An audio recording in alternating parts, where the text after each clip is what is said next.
Hello everyone, welcome to economics classes. I am Priyanka.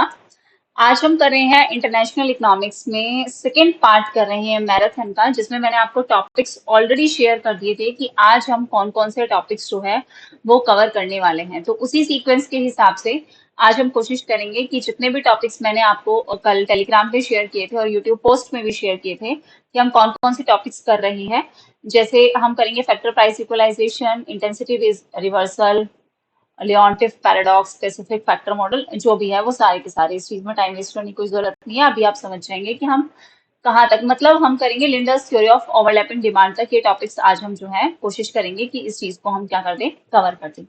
देखो, थोड़ी सी दिक्कत चल रही है, वरना मैं डेली क्लास लेना चाहती हूँ और शायद आपसे भी ज्यादा मेरे मन में ये रहता है कि मुझे डेली क्लास लेनी है। सच में मुझे ऐसा लगता है दैट आई एम ऑब्लाइज्ड कि मुझे लेनी ही है, और वेट कर रहे होंगे और मेरे भरोसे हैं और मुझे करना है। ये मेरे मन में रहता है। आई डोंट नो आपके मन में क्या है और क्या नहीं है। बट देखो, घर में बहुत सारी दिक्कतें हैं। मैंने आपको बताया था कि दादी मेरी वो सीरियस है, मतलब उनकी ना मेंटल सिचुएशन ठीक नहीं है फिलहाल। तो उनको 24/7 सर्विलेंस चाहिए, और वो भी कोई घर का ही इंसान हो। अब हम किसी और के भरोसे भी नहीं छोड़ सकते। मेरी नानी जी हैं, वो एक हफ्ते से एडमिट हैं, प्लस नाना जी की बाईपास सर्जरी हुई है, प्लस मेरी मदर हैं, उनको कम से कम 3 से 4 दिन हो गए रेगुलर फीवर है और वो कम नहीं हो रहा है। तो A to Z ऐसा लग रहा है कि घर में हर एक इंसान जो है वो कुछ ना कुछ तकलीफ में है। और इसी चीज की वजह से मैं जो है डेली वीडियो नहीं ला पा रही हूँ। हालांकि जो पहले से मैंने बना रखी थी, जैसे मॉक टेस्ट से रिलेटेड मैंने पहले से ही वीडियो बना रखी थी, तो उसको अपलोड कर दिया। मैंने अपने भाई को बोल दिया था कि आप कर देना। तो चीजें हैं, और फोन मेरे पास रहता है, इसलिए मैं यूट्यूब के कमेंट का रिप्लाई कर देती हूँ। बट अब मुझे PDF भी बनानी है, फिर वो क्लास भी लेनी है, और आप लोग वेट भी करते हो। बट मैं हर दिन तो ये रोना नहीं रो सकती ना किसी के भी आगे कि देखो ये दिक्कत है, वो दिक्कत है। वो मेरी प्रॉब्लम है, मुझे उसे कैसे, उस सिचुएशन को हैंडल करते हुए क्लास भी कंप्लीट करवानी है, आप लोगों का टाइम भी ना वेस्ट हो, और सारी चीजें जो है वो मैनेज होती रहे। मॉक टेस्ट भी बनाने हैं मुझे अभी।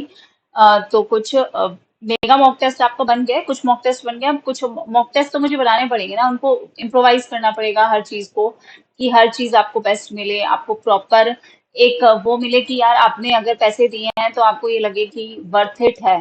हमने, हमारे पास एक्सप्लेनेशन वर्थ इट है, हमारा सिलेबस जो है वो रिवाइज हो रहा है मॉक टेस्ट देते हुए, और हर एक चीज मिल जाए कि बाद में आप जब एग्जाम में क्वेश्चन करो ना, तो आपको ये ना लगे कि इस टॉपिक से तो मैम ने कभी पूछा ही नहीं। देखो, कई चीजें होती है वो आउट ऑफ द बॉक्स होती है, अगर करंट अफेयर से रिलेटेड हो या फिर बिल्कुल ही आउट ऑफ द बॉक्स कुछ पूछ लिया, तो वो तो आप सबको भी पता है कि रैंडम है, ये तो होना ही होना है। लेकिन हमारी लड़ाई 100 क्वेश्चंस को करने की नहीं है। हमारी कोशिश कोशिश ये होनी चाहिए कि हम 80+ क्वेश्चंस जो हैं वो हमारे पढ़े हुए हों, ठीक है, वो हमें आते हों। हमारी यहाँ तक लड़ाई होनी चाहिए। और अगर आप ये भी कर लेते हो तो बहुत ही अच्छा है कि अगर आप 80 सोच रहे हो कि आप 80 पेपर वन में ले आओ, 80 भी ना लाओ तो 70 ले आओ, और 80 आपके क्वेश्चन यहाँ सही हो जाए, तो 160 और 70 आप सोचो कि आप कहाँ हो। सोचो आप जरा कि आप कहाँ पहुंच गए। तो आप जब क्वेश्चन करो ना, तो आपका जो टारगेट होना चाहिए, मैं ये चीज आपको बाद में भी बताऊंगी, समझाऊंगी कि आपने मॉक टेस्ट दिया, उसके बाद आपको क्या करना है। आपको नोट डाउन करना है, एक नोटबुक बनानी है कि ये टॉपिक मेरा मिस है, ये टॉपिक मुझे नहीं आता, मुझे इस टॉपिक पे काम करना है, या ये यूनिट मेरी वीक जा रही है, मुझे इस यूनिट में काम करना है, या अभी भी सिर्फ 50 क्वेश्चन तक ही अटेम्प्ट कर पा रहा हूँ, और मैंने पहला मॉक ना सच में टफ बनाया है। और टफ क्या, मतलब सेम इसी पैटर्न को ध्यान में रखते हुए, जो अभी आपका जून वाला जो हुआ है ना, उसी पैटर्न को ध्यान में रखते हुए मैंने पहला मॉक बनाया है। कई लोगों को लगेगा कि मैम इतना टफ दे दिया, ये वो नहीं। आप एकदम वर्स्ट का तैयार करके चलोगे ना, तो आपको फिर आसान आसान लगेगा, मॉडरेट भी आसान लगेगा। अगर आप वर्स्ट पे तैयार रहे हो, तो मैंने जून का बेसिस लेके ये PY क्यू को, जून के PYQ को बेस लेते हुए, ये पहला मेगा मॉक टेस्ट जो आपका फ्री होने वाला है वो मैंने रखा है। इसलिए ही रखा है कि आप वर्स्ट के लिए तैयार रहो। और ऐसा नहीं है कि जब आप 10 मॉक टेस्ट दोगे तो आपको ये फीलिंग आएगी कि आप, कोई एग्जाम आपका टफ होगा।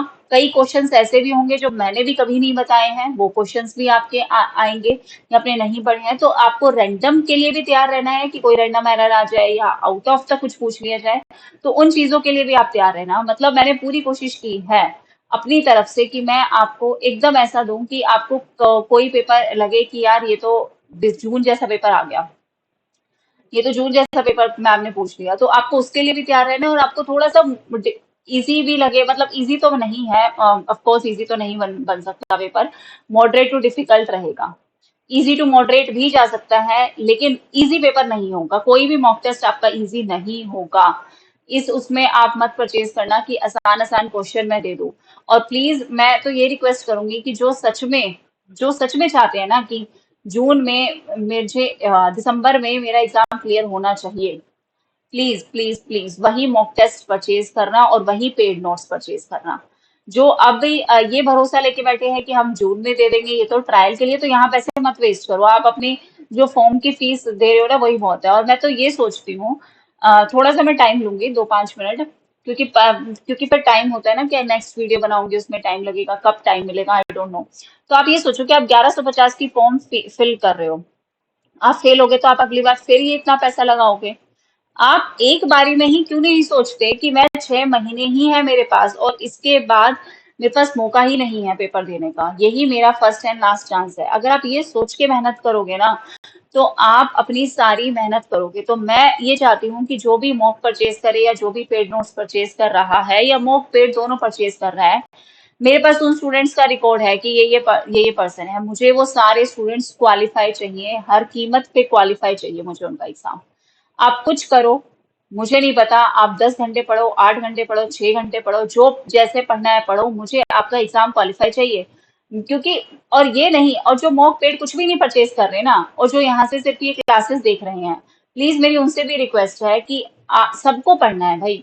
जो भी पढ़ रहा है उसको ये सोच के पढ़ना है कि मुझे फॉर्म फिल करना है और ये मेरा फॉर्म फर्स्ट या लास्ट जो भी है वही होना चाहिए, इसके बाद मैं फॉर्म फिल ना करूं, मेरा एग्जाम क्वालिफाई हो जाए।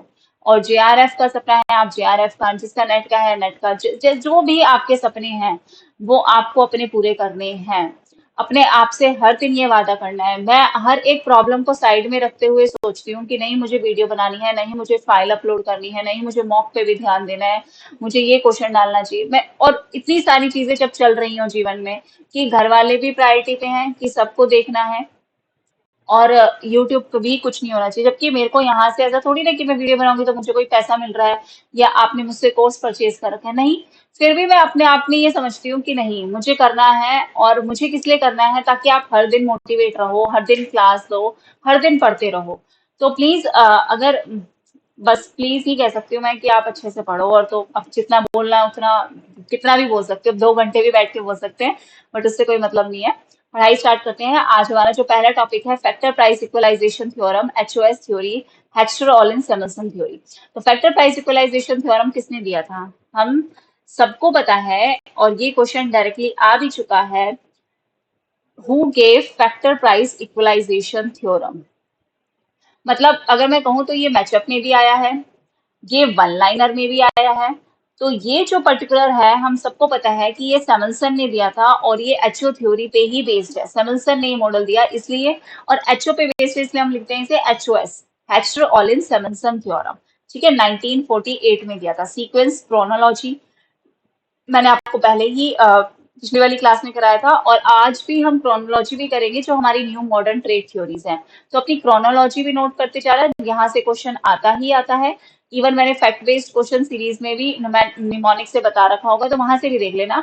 लेकिन जब भी आप जो भी यूनिट कर रहे हो ना, उसकी साथ साथ क्रोनोलॉजी रखो, ठीक है। नाउ, तो फैक्टर प्राइस इक्वलाइजेशन थ्योरम की अगर हम बात करें तो इसका मेन आइडिया क्या था, की आइडिया क्या था, कि इक्वलाइज हो जाते हैं, इंटरनेशनल ट्रेड क्या करता है, इक्वलाइज कर देता है रिलेटिव और absolute returns to homogeneous factors across the nation. जो आपके रिलेटिव या एब्सोल्यूट रिटर्न्स जो आपको मिल रहे हैं ना, होमोजीनियस मतलब जो सेम फैक्टर्स है अक्रॉस द नेशन। बिकॉज देखो, एज ट्रेड अकर्स, जो आपके वेजेस है, फैक्टर्स को आप लेबर को वेजेस दोगे, आपने जो कैपिटल लगाई उस पर आपको रिटर्न टू कैपिटल भी मिलेगा, रिटर्न्स भी मिलेंगे, मतलब so it become equal across trading nation. जैसे ट्रेड होता है तो आपके जो फैक्टर्स हैं वो फैक्टर्स क्या हो जाते हैं, वो फैक्टर्स इक्वल हो जाते हैं अक्रॉस द ट्रेडिंग नेशन, जो दो नेशन ट्रेड कर रहे हैं। ये कहना चाहती है ये पर्टिकुलर थ्योरम। नाम ये ना कि फैक्टर प्राइस क्या हो रहे हैं, इक्वलाइज हो रहे हैं। जब ट्रेड करते हैं तो फैक्टर्स के प्राइसेस क्या हो जाते हैं, इक्वलाइज हो जाते हैं। तो इस पर्टिकुलर अगर हम थ्योरी में बात करें तो इस पर्टिकुलर थ्योरी में इसी बारे में बात किया गया है। जैसे ये ए नेशन है, ये करेगा, बी करेगा, फिर दोनों इक्वलाइज होके कहाँ आ जाएंगे, इस पॉइंट पे आ जाएंगे, और इस पॉइंट पे जहां पीबी और पीबी डैश जो है इक्वल हो जाएगा, उसी पॉइंट पे हम कहेंगे आपके ये जो वेजेस और रिटर्न्स टू कैपिटल है वो बराबर हो गए ट्रेड करने के बाद। जैसे हम समझे तो देखो, आफ्टर ट्रेड दोनों नेशंस जो है पॉइंट बी पे मूव कर जाएंगे, ये कहने की बात है। और जहां पे आपके पीबी और पीबी डैश, क्यों, देखो नेशन वन मान के चलो कि वो स्पेशलाइज है एक्स में, कोई एक्स प्रोडक्ट है उसमें वो स्पेशलाइज है, और स्पेशलाइज है, और वो एक पर्टिकुलर ऐसा प्रोडक्ट है जो किससे बन रहा है, लेबर इंटेंसिव गुड है, वो मतलब लेबर से बन रहा है, लेबर ज्यादा यूज हो रहा है। तो अगर वो स्पेशलाइज है एक्स में, तो वाई की प्रोडक्शन क्या हो जाएगी, डिक्रीज हो जाएगी। और ये एक्स जो प्रोड्यूस हो रहा है वो किसकी वजह से हो रहा है, ज्यादा लेबर की वजह से, तो डिमांड फॉर लेबर क्या हो जाएगी, इंक्रीज हो जाएगी। डिमांड फॉर कैपिटल क्या हो जाएगी, डिक्रीज हो जाएगी, क्योंकि ये एक्स बना रहे हैं, एक्स में स्पेशलाइज है तो लेबर यूज कर रहे हैं। तो डिमांड फॉर लेबर इंक्रीज होगी तो वेजेस भी क्या करेंगे, राइज करेंगे। डिमांड फॉर कैपिटल कम हो जाएगी तो आपके जो रिटर्न्स ऑन कैपिटल है वो क्या करेंगे, वो फॉल करेंगे। तो आपके वेजेस राइज होंगे तो राइज होके जाएंगे, यहाँ पे इस पॉइंट पे पहुंच जाएंगे, इस पॉइंट पे हैं हम ए पॉइंट पे, तो राइज करके ये आगे बढ़ेंगे, तो वेजेस आगे इंक्रीज हो जाएंगे, और आपके जो है रिटर्न्स टू कैपिटल फॉल हो जाएंगे। अब इसी तरह नेशन टू है, नेशन टू कहा गया है कि वो स्पेशलाइज है किसी वाई प्रोडक्ट में, और ये वाई प्रोडक्ट क्या है, कैपिटल इंटेंसिव है। अब वाई प्रोडक्ट ये बना रहे हैं तो एक्स की प्रोडक्शन क्या होगी, कम होगी, और वाई प्रोडक्ट जो कैपिटल इंटेंसिव है उसकी वजह से डिमांड फॉर कैपिटल क्या होगी, इंक्रीज होगी, और लेबर की डिमांड क्या हो जाएगी, कम हो जाएगी, क्योंकि एक्स कम प्रोड्यूस कर रहे हैं। तो अगर डिमांड फॉर कैपिटल इंक्रीज होगी तो आपके जो रिटर्न ऑन कैपिटल है वो राइज करेंगे, और आपके वेजेस क्या करेंगे, वो आपकी क्या करेंगे, फॉल करेंगे। तो कंक्लूजन क्या निकलेगा कि ये जो ट्रेड होगा ना, इधर से ये राइज किया, इधर से ये फॉल किया, तो ये बराबर एक पॉइंट पे जो है वो पहुंच जाएंगे, और इसी पॉइंट पे आपके factor price across the nation क्या हो जाएंगे, इक्वलाइज हो जाएंगे। तो यही कह रहे हैं, trade leads to factor price equalisation. Wages और रिटर्न्स टू कैपिटल ये दोनों कन्वर्ज करते हैं बिटवीन द नेशंस, दोनों के दोनों कन्वर्ज करेंगे बिटवीन द नेशंस। तो गेन फ्रॉम ट्रेड अकम्पेन्ड होता है, मतलब गेन्स ऑफ ट्रेड जो हमें मिलता है वो कैसे मिलता है, वो मिलता है by redistribution of factors return. जो हमें फैक्टर्स पे रिटर्न मिल रहे हैं उनका जो रीडिस्ट्रीब्यूशन हो रहा है उसकी वजह से क्या मिलते हैं, गेन्स फ्रॉम ट्रेड, ट्रेड से जो फायदे हैं वो मिलते हैं। लेबर गेन किसमें होता है, लेबर अबंडेंट कंट्री में। कैपिटल गेन होगा तो कौन सी में, कैपिटल अबंडेंट कंट्री में, सिंपल। अब स्टॉपलर सैमुअल्सन की जो थ्योरम है, ये theorem within the Heckscher Ohlin trade theory के अंदर ही आती है, यही हमने अभी बात की। और ये जो है वो लिंक करते हैं किसको, रिलेटिव प्राइस ऑफ गुड्स को और फैक्टर के रिवार्ड्स को। जो आपके गुड्स के प्राइसेस हैं प्लस जो आप फैक्टर्स को रिवॉर्ड्स दे रहे हो इन टर्म्स ऑफ वेजेस या रिटर्न टू कैपिटल, उन दोनों को लिंक करने का काम करती है ये पर्टिकुलर थ्योरम। इस पर्टिकुलर थ्योरम की क्या स्टेटमेंट है, किस अजम्पशन में काम कर रही है, it works in constant returns to scale है, यहाँ पे परफेक्ट कंपटीशन है, इक्वल नंबर ऑफ फैक्टर्स और प्रोडक्ट्स जो है वो प्रोड्यूस हो रहे हैं। सो क्या कहती है ये theorem, as rise in relative price of goods increase the real return to the factor used most intensively in its production and decrease the real return to the other factor। बहुत important line है, यहां से question आ चुका है। क्या कहते हैं कि जो आपके relative price of the good है ना, वो राइज करेंगे।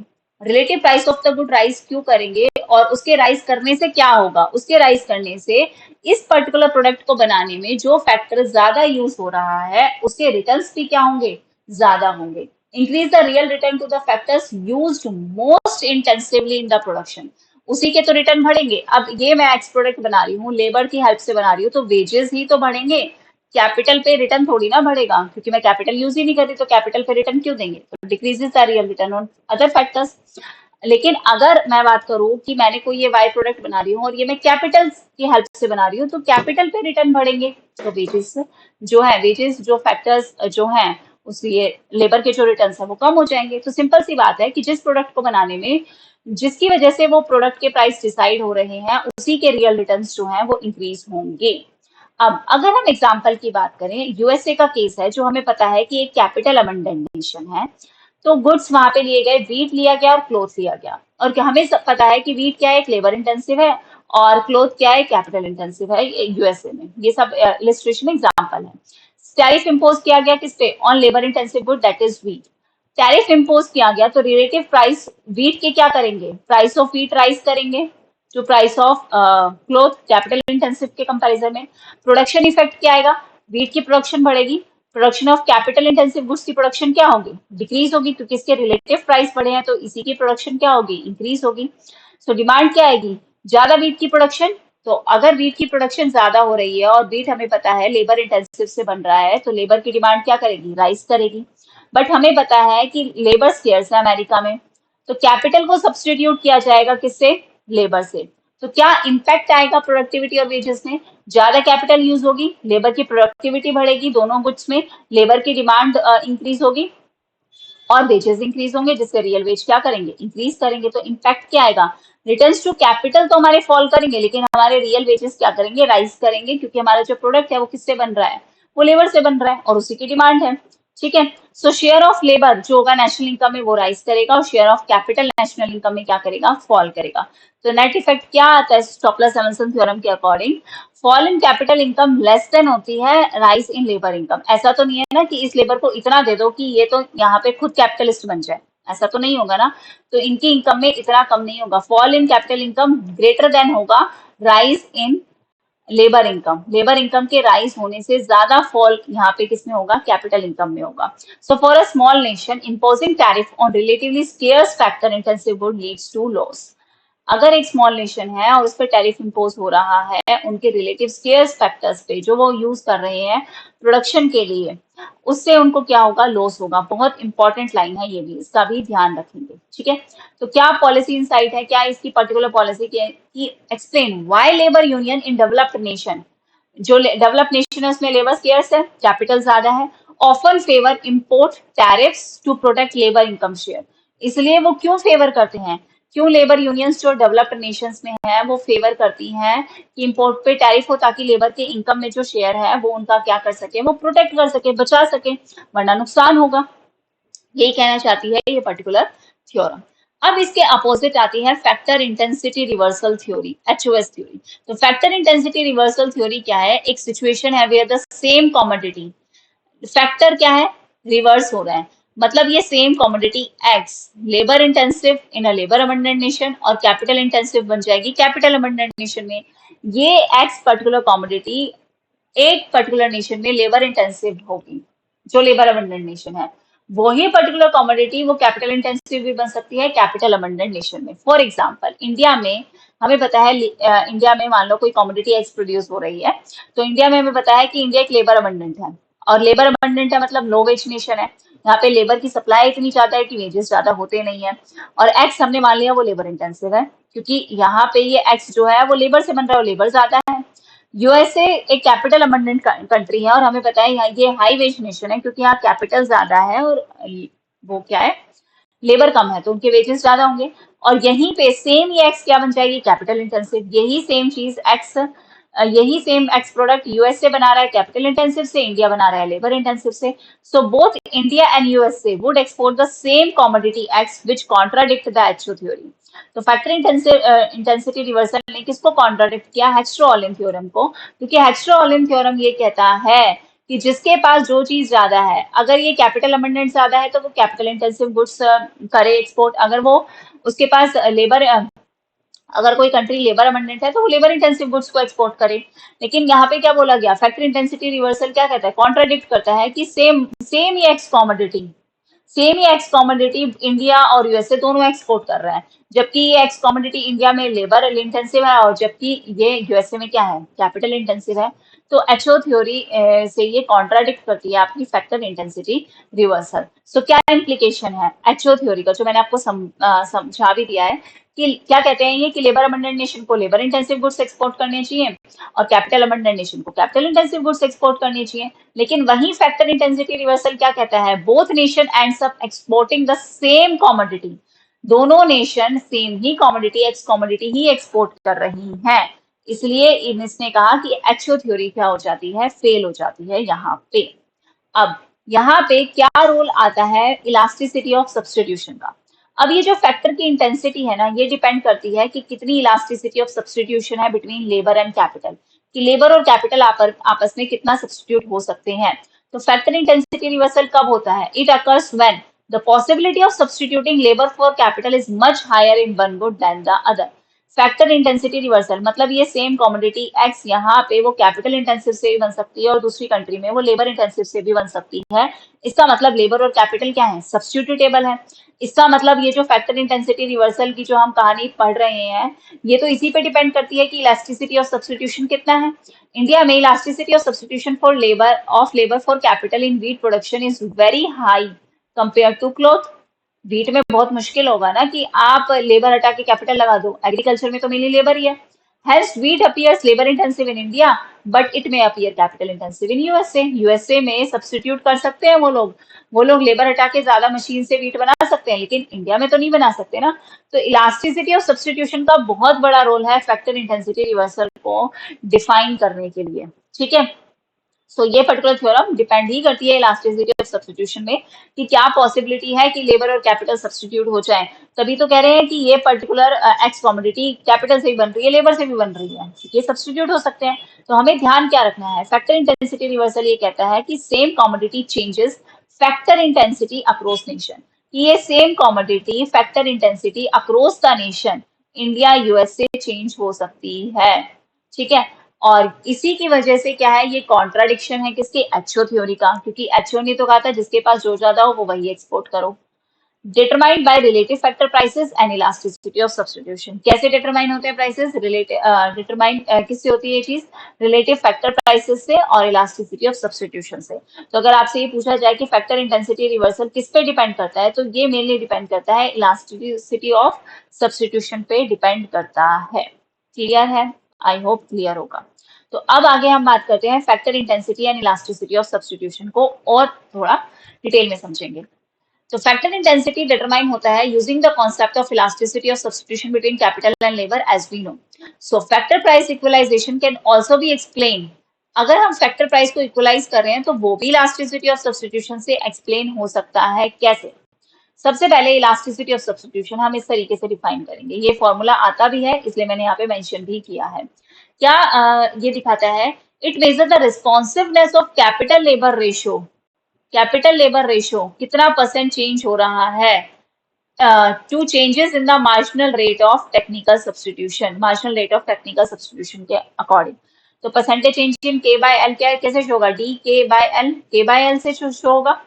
ठीक है, चेंज अपॉन के बाय एल, और वही आपका D MRTS marginal rate of technical substitution. तो अगर आपसे क्वेश्चन पूछ लिया जाए तो आपको ये गिवन होगा, आपको फॉर्मूले में पुट करना है और आंसर करना है। तो इलास्टिसिटी ऑफ सब्स्टिट्यूशन क्या मेजर करता है, रिस्पॉन्सिवनेस क्या है कैपिटल लेबर रेशियो की to the change in marginal rate of technical substitution, कि कैसे हमने टेक्निक को सब्स्टिट्यूट किया तो किस रेट से कैपिटल और लेबर आपस में रिस्पोंड कर रहे हैं, सब्स्टिट्यूट हो रहे हैं। ठीक है, उसको बताता है। So factor intensity reversal and elasticity. So it occurs when the possibility of factor substitution differs across the commodities and the countries. Of course, simple सी बात है कि ये थ्योरम वही काम करेगी जहाँ पे फैक्टर सब्स्टिट्यूशन हो सकता है across commodity, across countries. For example, India एक लेबर अबंडेंट नेशन है, तो elasticity of substitution of labour for capital in wheat in much higher in cloth, hence wheat appears labour intensive in India. Repeat हो गया क्या, और USA में wheat appears capital intensive, हाँ वही बात है ये। ठीक है, गलती से दोबारा लिख दिया, बट सेम वही बात है जो अभी बताई थी। तो कंक्लूजन क्या है कि same commodity wheat labour intensive हो सकती है इंडिया में और कैपिटल इंटेंसिव हो सकती है यूएसए में। सो ये एक्सप्लेन करता है कि कैसे फैक्टर इंटेंसिटी रिवर्सल अराइज होता है due to elasticity of substitution between the nations, nations में इलास्टिसिटी ऑफ सब्स्टिट्यूशन की वजह से। ठीक है, क्लियर है। अब हम चलते हैं अपनी नेक्स्ट थ्योरम में, जो हमारी रिस्की-विन्स्की थ्योरम। ये पर्टिकुलर थ्योरम इस बार भी आपके जून के एग्जाम में आई है, तो थ्योरम को हल्के में मत लेना। क्या कहते हैं कि at constant commodity prices an increase in endowment of one factor of production will, एक कांस्टेंट कमोडिटी के प्राइस हैं और अगर किसी भी फैक्टर ऑफ प्रोडक्शन का एंडोमेंट इंक्रीज हो जाता है तो उससे क्या फर्क पड़ेगा, एंडोमेंट मतलब वो कितना है, increase the output of the commodity intensive in that factor by more than proportionate. आपने जितना फैक्टर लगाया उससे ज्यादा प्रोपोर्शनेट में, उससे ज्यादा अमाउंट में उसका आउटपुट जो है वो इंक्रीज होगा जिस पे आपने फैक्टर लगाया है, और जो दूसरी कमोडिटी के लिए आउटपुट क्या हो जाएगा, रिड्यूस हो जाएगा। ये पर्टिकुलर इस थ्योरम का कहना है। फॉर एग्जाम्पल, यहाँ पे सपोज करो कि लेबर दे रखा है, labour L grows in nation one, nation one में लेबर जो है वो इंक्रीज हो जाता है, तो आउटपुट ऑफ कमोडिटी एक्स जो हमारी लेबर इंटेंसिव है, उसपे हमने जितना लेबर लगाया है वो मोर देन प्रोपोर्शनेट अपना आउटपुट जो है वो इंक्रीज करके देगी। और वाई जो कैपिटल इंटेंसिव है उसका क्या हो जाएगा, उसका आउटपुट जो है वो डिक्लाइन हो जाएगा। जबकि prices P X and P Y क्या रहेंगे, इट रिमेन्स कांस्टेंट। आउटपुट बढ़ेगा, प्राइसेस विल रिमेन कांस्टेंट। तो क्या एसेंस है इस बात का कि फैक्टर ग्रोथ जो है वो डिसप्रोपोर्शनेट बूस्ट करता है commodity intensive in that factor. अगर एक्स में मैं अपने फैक्टर्स लगा रही हूँ तो एक्स में इंक्रीज होगा आउटपुट, वाई में इंक्रीज नहीं होगा और डिसप्रोपोर्शनेटली होगा। डिसप्रोपोर्शनेट का मतलब उतने ही सेम प्रोपोर्शन में इंक्रीज नहीं हो रहा है जितने सेम प्रोपोर्शन में मैंने लेबर बढ़ाया, कि उतने ही सेम प्रोपोर्शन में इसका आउटपुट हो गया इंक्रीज, नहीं। जितने प्रोपोर्शन में मैंने लेबर लगाया उससे ज्यादा प्रोपोर्शन में आपका आउटपुट जो है वो इंक्रीज हो रहा है। और साइमल्टेनियसली आपका जो दूसरा आउटपुट है, दूसरा जो प्रोडक्ट है उसका आउटपुट क्या हो रहा है, डिक्रीज हो रहा है। तो ये एक्सप्लेन करता है how change in factor endowment affect करता है production structure of a nation, कि कैसे किसी भी नेशन में अगर फैक्टर एंडोमेंट जो चीज ज्यादा है वो उसके प्रोडक्शन को इफेक्ट करती ही करती है। जैसे फॉर एग्जाम्पल कि हमने यहाँ पे प्रोडक्शन इंक्रीज करी, तो आप देखो कि आपने यहाँ से 70 से 80 मान लो अगर चेंज किया है, तो आपके आउटपुट में कितना ज्यादा चेंज आ रहा है, 270, 130 से 270 तक का चेंज आ रहा है। तो आपने अगर थोड़ा भी चेंज किया है अपने फैक्टर में तो आपके आउटपुट में ज्यादा चेंज आएगा, ये कहना चाहते हैं। ठीक है, तो कोर आइडिया क्या है इसका कि एक कांस्टेंट कमोडिटी प्राइस है, अगर आपका कमोडिटी का प्राइस कांस्टेंट रहेगा, मेन बात यही है, आपका output more than proportionate increase होगा और दूसरे का आउटपुट कम हो जाएगा। बट जैसे यहाँ पे एक एग्जांपल है कि यहाँ पे देखो हमने अब फैक्टर मान लो इंक्रीज किया, तो उस फैक्टर को इंक्रीज करने से क्या हुआ कि मैंने सिर्फ इसके लिए इंक्रीज किया, तो ये आउटपुट देखो कितना ज्यादा मोर देन प्रोपोर्शनेट हमने इंक्रीज कर पाए, और ये आउटपुट हमारा क्या हो गया, इस साइड हमारा दूसरे जो दूसरा प्रोडक्ट है उसके लिए आउटपुट क्या हो गया, कम हो गया। सिंपल मैंने यहाँ पे लिख भी रखा है कि illustration with labour doubling in nation one, कि मान लो हमने नेशन वन में जो है वो लेबर को क्या कर दिया है, डबल कर दिया। ठीक है, लेबर को डबल करने से क्या होगा, लेबर को डबल करने से नेशन वन जो प्रोड्यूस कर रहा है एट पॉइंट बी एक्स 130 और वाई क्या कर रहा है 20। एक्स तो 130 प्रोड्यूस कर रहा है और वाई कितना प्रोड्यूस कर रहा है, 20 प्रोड्यूस कर रहा है। ठीक है, ये लाइन सही नहीं है, समझ जाना। मैं यहाँ पे बता देती हूँ, एक सेकेंड। ये पर्टिकुलर डायग्राम है और ये क्या कह रहा है कि ये नेशन एक्स तो 130 प्रोड्यूस कर रहा है और वाई कितनी प्रोड्यूस कर रहा है 20, और इसने यहाँ पे क्या किया, अपने लेबर को क्या कर दिया, डबल कर दिया। तो मोर देन डबल, ये दिखाएंगे कि मोर देन डबल आपका आउटपुट क्या हो रहा है, इंक्रीज हो रहा है। ठीक है, स्टेटमेंट पढ़ते हैं आगे। और price P X by P Y कितने हैं, 1। हमने यहाँ पे देख लिया कि प्राइस कितना है, 1। वो प्राइस तो 1 ही रहेगा। आफ्टर लेबर डबल्स, जैसे ही हमने लेबर डबल किया तो प्राइस तो अभी भी आपका 1 ही है, लेकिन नेशन वन जो है आप प्रोड्यूस करेगा 270 और वाई सिर्फ, वाई कितना प्रोड्यूस करेगा, देखो नेशन वन कितने पे आ गया, 270 प्रोड्यूस कर रहा है। जैसे ही इसने लेबर को डबल किया तो यहाँ पे ये 270 प्रोड्यूस कर रहा है, और ये जो वाई प्रोड्यूस हो रहा है ना वो सिर्फ क्या हो रहा है, 10 प्रोड्यूस हो रहा है। तो यही चीज क्या बोली थी इन्होंने कि जो आपका reduce output of other commodity, दूसरे की आउटपुट कम हो जाएगी, और जो जिसमें आपने अपना फैक्टर लगाया है वो आपको मोर देन प्रोपोर्शनेट इंक्रीज होगा। तो मान लो 270 में से 130 गए तो कितने होते हैं, 150 है ना, मतलब 140, सॉरी। अगर मैं 130 का डबल करती हूँ तो कितना होना चाहिए था, 260, मतलब यहाँ पे 260 आना चाहिए था। मैंने लेबर जितना डबल किया है उतना ही मेरा आउटपुट डबल होना चाहिए था, नहीं हुआ ना। कितना हुआ है, आउटपुट लेबर के डबल होने से ज्यादा हुआ है, 270 उसमें चेंज आया है, और जबकि आपका दूसरा आउटपुट क्या हो गया है, कम हो गया है। तो यही जो है एग्जाम्पल इसमें दिया गया है कि output of x labour intensive more than double increase हुआ, और आउटपुट ऑफ वाई जो कैपिटल इंटेंसिव था वो क्या हो गया, डिक्लाइन हो गया। वो 20 से कितना हो गया, 10 हो गया, और एक्स 130 से कितना हो गया, 270 हो गया। जबकि लेबर डबल करने पे ये इसका डबल ही तो आउटपुट प्रोड्यूस होता, but more than proportionate increase हुआ है, तो डिसप्रोपोर्शनेटली। तो क्या एक्सप्लेनेशन है कि प्राइसेस तो आपके कांस्टेंट रहे, तो अगर आपके प्राइस कांस्टेंट है, it require constant factor price. Factor price remain constant only if capital labour ratio और प्रोडक्टिविटी जो है लेबर और कैपिटल की वो कांस्टेंट रहे in production of both goods. So to fully employ the increased labor L while keeping capital labor ratio unchanged, output of Y fall, और जो ये रिलीज हुई, इन्होंने जो कैपिटल रिलीज करी और कुछ लेबर रिलीज किया, ये कहाँ चला गया, ये एक्स में चला गया। समझ नहीं आया होगा, दोबारा समझाती हूँ कि देखो हमें प्राइस कांस्टेंट रखने हैं। इन्होंने कहा कि हमने लेबर डबल भी करती है लेकिन प्राइस हमारे पहले भी वन थे और अभी भी वन है, तो कांस्टेंट प्राइस। अगर प्राइस आपके सेम है तो इसका मतलब आपके फैक्टर प्राइस भी सेम होने चाहिए थे, मतलब आपके वेजेस और आपका रिटर्न जो है वो भी सेम आना चाहिए था। और अगर आपके फैक्टर प्राइसेस कांस्टेंट रहते हैं, कब रह सकते हैं? वो तो सिर्फ तभी रह सकते हैं ना कि जब दोनों में कैपिटल लेबर रेशियो आपका सेम रहा हो, कि चेंज करने के बाद भी आपका जो रेशियो है कैपिटल और लेबर का वो सेम रहे, और जो ये प्रोडक्टिविटी दे रहे हैं वो भी कांस्टेंट रहे। तो फुली एम्प्लॉयड हमें करना है इंक्रीज लेबर, हमने लेबर बढ़ाया तो हमने लेबर यहाँ से निकाल के यहाँ लगाया होगा, और हमें ये कैपिटल लेबर रेशियो भी अनचेंज रखना है। तो मैंने यहाँ से लेबर हटा के अगर यहाँ पे लगा दिया और यहाँ पे कम रखा और रेशियो भी मैंने सेम रखा, तो उससे क्या होगा? वाई का आउटपुट तो कम होगा ना, क्योंकि यहाँ से निकल रहा है। यहाँ से फैक्टर निकल के अगर दूसरी जगह जा रहा है तो वाई का आउटपुट तो गिरेगा ही गिरेगा, क्योंकि हम यहाँ से निकाले। और यहाँ से जो कैपिटल रिलीज हुई और कुछ लेबर रिलीज हुआ, क्योंकि हमें रेशो सेम रखना है, और ये जो रिलीज होके एक्स की प्रोडक्शन में गया तो एक्स ने उसे एब्जॉर्ब किया, और एक्स ने इस तरीके से एब्जॉर्ब किया, ये थ्योरम कहती है कि अगर आपने यहाँ से डबल फैक्टर निकाल के यहाँ डबल फैक्टर लगा दिया एक्स की प्रोडक्शन में, तो मोर देन प्रोपोर्शनेट आपका आउटपुट जो है एक्स इंक्रीज करके आपको देगा। आई होप आपको ये थ्योरम अच्छे से समझ में आ गई होगी। ठीक है, तो क्या इम्पैक्ट आया कि output of x increase by more than proportionate rise in labour. क्यों? क्योंकि एक्स्ट्रा लेबर एब्जॉर्ब हुआ, प्लस कुछ कैपिटल और कुछ लेबर ट्रांसफर हुई by two x.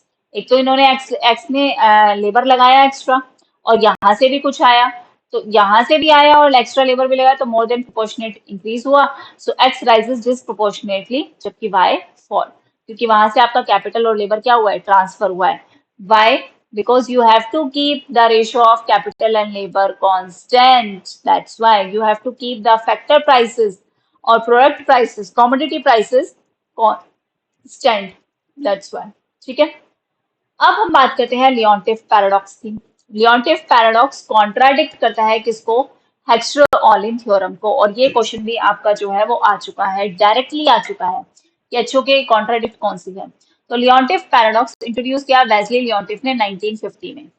Input output analysis को यूज किया, यूएस के ट्रेड को चेक किया। क्या देखा कि यूएस जो है वो एक कैपिटल रिच नेशन है, फिर भी वो इंपोर्ट कर रही है कैपिटल इंटेंसिव गुड और एक्सपोर्ट कर रही है लेबर इंटेंसिव। जबकि एचओ क्या कहता था कि अगर कोई नेशन अगर लेबर इंटेंसिव है तो वो लेबर इंटेंसिव एक्सपोर्ट करेगा, और अगर वो कैपिटल इंटेंसिव है तो वो कैपिटल इंटेंसिव की गुड्स एक्सपोर्ट करेगा। यही कहा था। जबकि लियोन्टिफ ने जब फाइंडिंग करी, जब डाटा निकाला, तो उसने क्या कहा कि ये तो एचओ के कॉन्ट्राडिक्ट बात आ गई। एक कैपिटल रिच कंट्री को अगर एक्सपोर्ट करने चाहिए कैपिटल इंटेंसिव, और लेबर अबंडेंट कंट्री को एक्सपोर्ट करने चाहिए लेबर इंटेंसिव, लेकिन फिर भी अपोजिट हो रहा है। यूएस तो कैपिटल रिच होके भी इंपोर्ट कर रहा है कैपिटल इंटेंसिव और एक्सपोर्ट कर रहा है लेबर इंटेंसिव। ये पूरा पार्ट था लियोन्टिफ ने जिसके बारे में बात की। तो इसने किसको चैलेंज किया? लियोन्टिफ ने चैलेंज किया एचओ की थ्योरी को। Economist question the universality of HO model. HO model चल रहा था बड़े आराम से, लेकिन आके इन्होंने जो है इसको क्वेश्चन कर दिया कि ये तो देखो मैंने अभी फाइंडिंग करी, आपके सामने डाटा निकाला और ये तो अपोजिट है। अल्टरनेटिव एक्सप्लेनेशन लेंडर हाइपोथेसिस ने भी दी, जो डिमांड बेस्ड एक्सप्लेनेशन रही। होम मार्केट इफेक्ट भी आया, जो स्केल इकोनॉमीज और मार्केट साइज के बारे में बात करी। जो अल्टरनेटिव एक्सपेंशन लियोन्टिफ के साथ साथ ही आई थी। और इनकी जो फर्दर सपोर्टिंग स्टडीज थी वो और किस किस ने करी? टैटीमाटो और इचिमोरा ने की, जापान के। जापान एक लेबर अबंडेंट है, स्टिल वो इंपोर्ट कर रहा है लेबर इंटेंसिव रॉ मटेरियल और एक्सपोर्ट कर रहा है कैपिटल इंटेंसिव, है ना? टीवी, ऑटोमोबाइल, कंप्यूटर आप खुद देख सकते हो। जबकि जापान में तो बहुत लेबर है, तो ये कंफर्म कर दिया कि ये पैराडॉक्स तो है। फिर आर भारद्वाज इंडिया, इन्होंने इंडिया से इन्होंने क्या कहा कि इंडिया एक्सपोर्ट करता है लेबर इंटेंसिव, इंपोर्ट करता है कैपिटल इंटेंसिव, लेकिन जब ट्रेड करता है विद यूएस तो एक्सपोर्ट कर रहा है कैपिटल इंटेंसिव, इंपोर्ट कर रहा है लेबर इंटेंसिव। ये कॉन्ट्राडिक्ट कर दिया। तो इकोनॉमिस्ट ने कॉन्ट्राडिक्ट किया। रिलायंस है, रिलायंस क्या करता है? Imported technology capital intensive, heavy imports होता है फूड ग्रेन्स का और कंज्यूमर गुड्स का। जबकि इंडिया तो लेबर इंटेंसिव है, उसको नहीं करना चाहिए ना, फिर भी टिल 1970s जो है इंपोर्ट हुआ है फूड ग्रेन और कंज्यूमर गुड्स का। एफडीआई आई by USA, European MNCs raise करती है कैपिटल इंटेंसिटी ऑफ एक्सपोर्ट। फिर बाद में और किसने? एम डायब ने किया 1956 में, US with Canada, Britain, Netherlands, France, Norway, इन सबकी स्टडी करी। फिर इन्होंने कॉलिन क्लार्क का डाटा देखा, वो शो किया कि यूएस एक्सपोर्ट कर रहा है एक lower capital labour ratio than export of these countries. इन कंट्रीज से कम इसका वो जा रहा है एक्सपोर्ट। तो वो भी जो है सपोर्ट कर रहा है इस पैराडॉक्स को। तो लियोन वेलेस्ली लियोनटिफ की तो बात है, फिर जब चेक हुई तो बिल्कुल सही बोला कि एचओ थ्योरी पे तो हम अब तक ऐसे ही यकीन करे जा रहे थे। लियोनटिफ तो बिल्कुल सही बात कर रहा है, जो सच्चाई है वो तो इसके बिल्कुल अपोजिट चल रही है।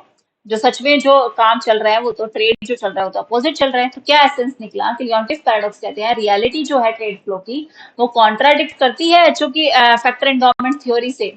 एचओ ने दे तो दी फैक्टर एंडोमेंट थ्योरी, जबकि ट्रेड पैटर्न इन्फ्लुएंस होता है टेक्नोलॉजी ट्रांसफर से, एफटीआई से, डिमांड स्ट्रक्चर से, हिस्टोरिकल डिपेंडेंस आपका कितना है ऑन सर्टेन इंपोर्ट्स। तो ये दोनों करे कॉन्ट्राडिक्ट। तो इसके ऊपर मैंने बना दिया आपको एक डिफरेंस क्रिएट करके दे दिया कि आपका जो यूएस कैपिटल रिच नेशन है तो एक्स्ट्रा के अकॉर्डिंग उसे एक्सपोर्ट करना चाहिए कैपिटल इंटेंसिव, लेकिन लियोनटिफ के अकॉर्डिंग वो क्या एक्सपोर्ट कर रहा है, लेबर इंटेंसिव। यूएस को इंपोर्ट क्या करना चाहिए, लेबर इंटेंसिव, लेकिन लियोनटिफ के अकॉर्डिंग वो क्या इंपोर्ट कर रहा है, कैपिटल इंटेंसिव।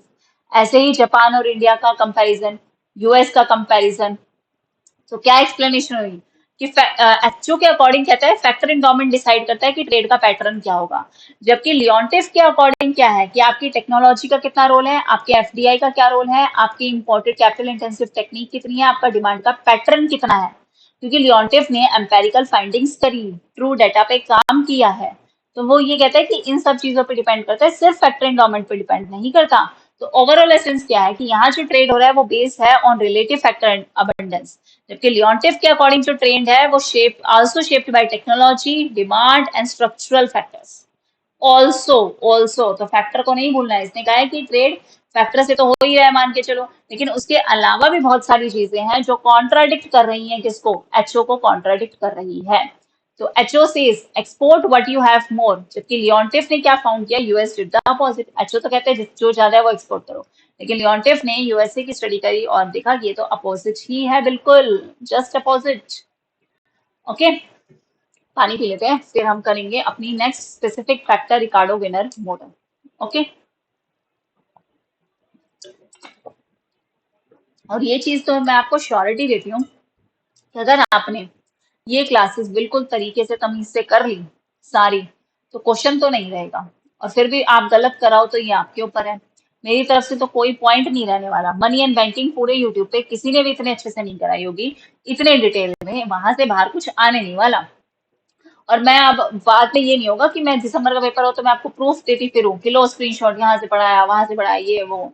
जो पढ़ रहे हैं वो पढ़ो, वो एग्जाम क्लियर करो। मैं थोड़ी ना एक एक के पास जाऊंगी कि बेटा पढ़ लो पढ़ लो पढ़ लो। पढ़ना है तो वो आपके हाथ में है, नहीं पढ़ना तो वो भी आपके हाथ में है। सब कुछ आपके ही हाथ में है, आपको सर्टिफिकेट लेना है क्वालिफाई होने का या नहीं लेना। स्पेसिफिक फैक्टर रिकार्डो विनर मॉडल, इसका ओरिजिन इनिशियली इसको डिस्कस किया चेकॉव विनर ने, इसलिए इसको बोला जाता है स्पेसिफिक फैक्टर मॉडल। और इसे रिकार्डो विनर मॉडल भी बोला जाता है क्योंकि ये रिकार्डियन मॉडल का ही वेरिएंट है। लेटर इसको मैथमेटिकली किसने फॉर्मलाइज किया, जोन्स ने, रोनाल्ड जोन्स ने 1971 में इसे फॉर्मलाइज कर दिया। ठीक है, ये डिफर है किससे, एचओ थ्योरी से। एचओ मॉडल में क्या बोला, all factors are mobile across sector, और ये वैलिड सिर्फ लॉन्ग रन में है। जबकि specific factor model short run में है और ये कहता है सम फैक्टर्स आर इमोबाइल या स्पेसिफिक टू पर्टिकुलर इंडस्ट्री। ये बंदा यहाँ पे वीट प्रोड्यूस कर रहा है और आप कह दो कि इस फैक्टर को चेंज करो और लैपटॉप इंडस्ट्री में डालो, तो कल ये वीट छोड़ के हाथ में लैपटॉप लेके चला जाएगा और मान लो ये आईटी कंपनी है और यहाँ बैठ के काम करने लग जाएगा। क्या हो सकता है, नहीं होगा ना। तो यही कहता है कि कुछ फैक्टर्स जो होते हैं वो आपके स्पेसिफिक होते हैं किसी पर्टिकुलर इंडस्ट्री के लिए, उन्हें आप इमोबाइल है वो चेंज नहीं हो सकते। तो स्पेसिफिक फैक्टर मॉडल एक शॉर्ट रन है, जबकि एचओ मॉडल कहता है all factors are mobile across sector. तो ये सिर्फ लॉन्ग रन में ही वैलिड हो सकता है कि मैं इस पर्सन को यहाँ पे डिग्री दूं, पढ़ाऊं, लिखाऊं, सब कुछ पाइथन की स्टडी और 6 महीने का ये जावा जुवा सब सिखा के फिर मैं इसे भेजूं। तो ये तो लॉन्ग रन में ही होगा, शॉर्ट रन में तो नहीं होगा कि आज वो खेती कर रहा है और कल अपने पैंट शर्ट पहन के पहुंच गया यहाँ पे, नहीं हो सकता ना। तो example, capital tied to one industry, capital जो है वो एक इंडस्ट्री से ही रिलेटेड है। यहाँ पे सिर्फ आईटी वाला आईटी की जगह ही काम करेगा, वीट वाला वीट की जगह ही काम कर सकता है, और ये शॉर्ट रन में है specific factor model. Long run में समय लगेगा सारी चीजों में बदलाव लाने के लिए। तो क्या एजम्पशन है, फैक्टर यहाँ पे क्या बोला गया है, दो टाइप की क्या फैक्टर्स यूज कर रहे हैं, कैपिटल और लेबर।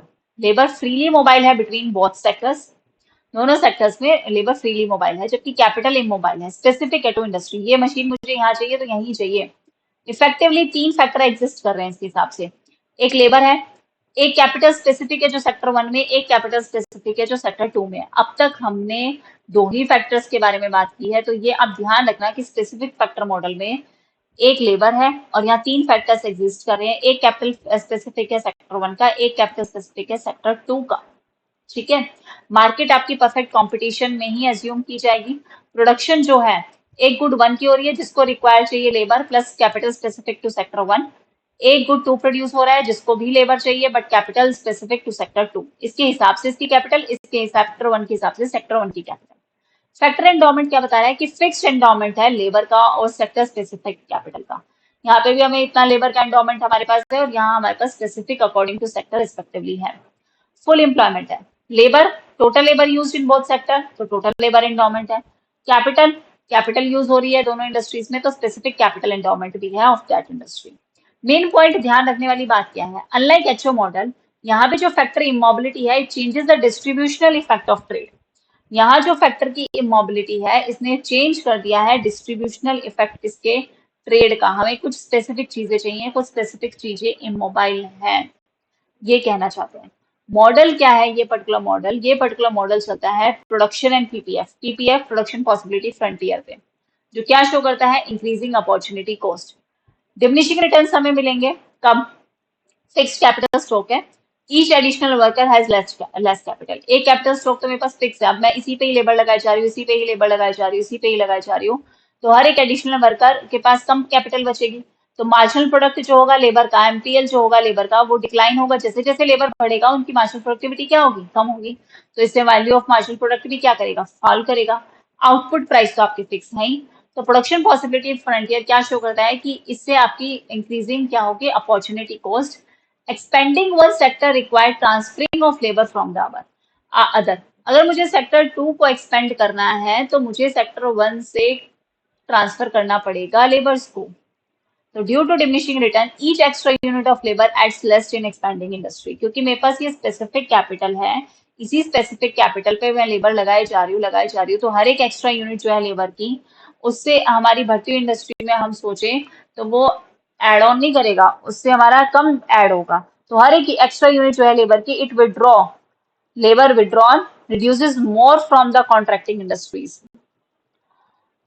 हमारी जो दूसरी इंडस्ट्रीज है उससे हम लेबर निकाल निकाल के यहाँ डालेंगे तो यहाँ पे मार्जिनल प्रोडक्टिविटी क्या हो जाएगी, कम हो जाएगी। तो PPF is concave like HO model but lie inside HO.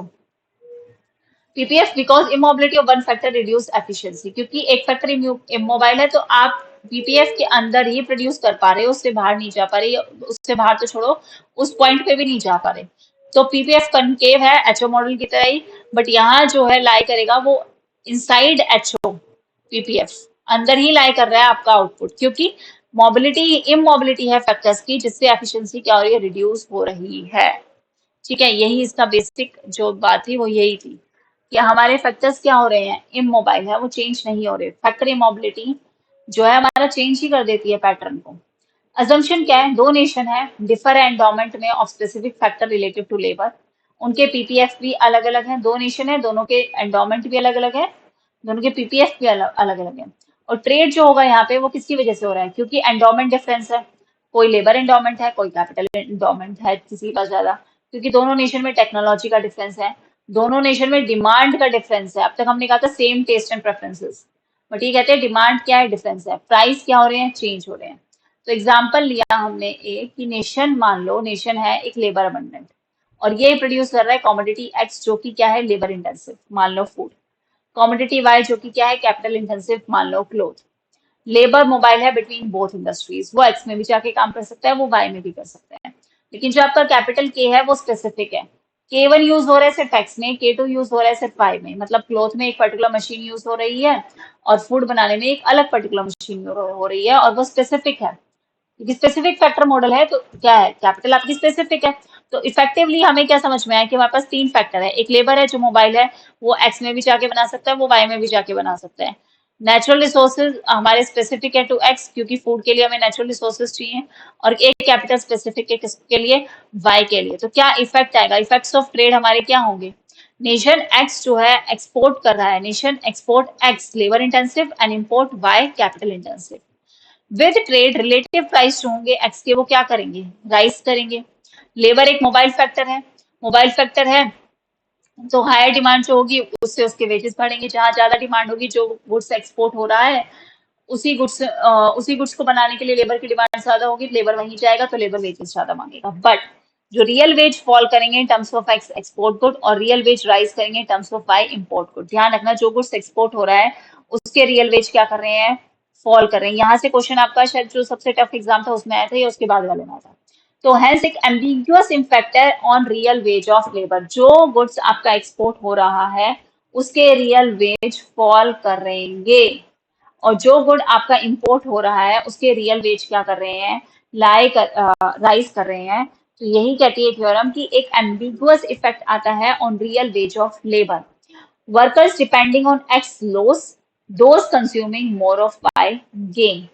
जो वर्कर्स डिपेंड कर रहे हैं एक्स पे वो लूज करेंगे और जो कंज्यूम कर रहे हैं मोर ऑफ बाय वो गेन करेंगे। तो specific capital in export industry, more labour with fix specific capital, higher productivity and returns. जो ज्यादा लेबर है हमारे पास, अगर वो फिक्स एक स्पेसिफिक कैपिटल के साथ है तो ज्यादा प्रोडक्टिविटी ज्यादा रिटर्न, तो रियल रिटर्न आपके राइज करेंगे। स्पेसिफिक कैपिटल जो वाई एक इम्पोर्ट इंडस्ट्री है, यहाँ लेस लेबर है with fixed capital, low productivity, और यहाँ रियल रिटर्न क्या करेंगे, फॉल करेंगे। ये दोनों पॉइंट ध्यान रखना, ठीक है। जो एक्सपोर्ट इंडस्ट्री है वहां रियल रिटर्न्स राइज हो रहे हैं, जो इम्पोर्ट इंडस्ट्री है वहां रियल रिटर्न्स क्या हो रहे हैं, फॉल हो रहे हैं।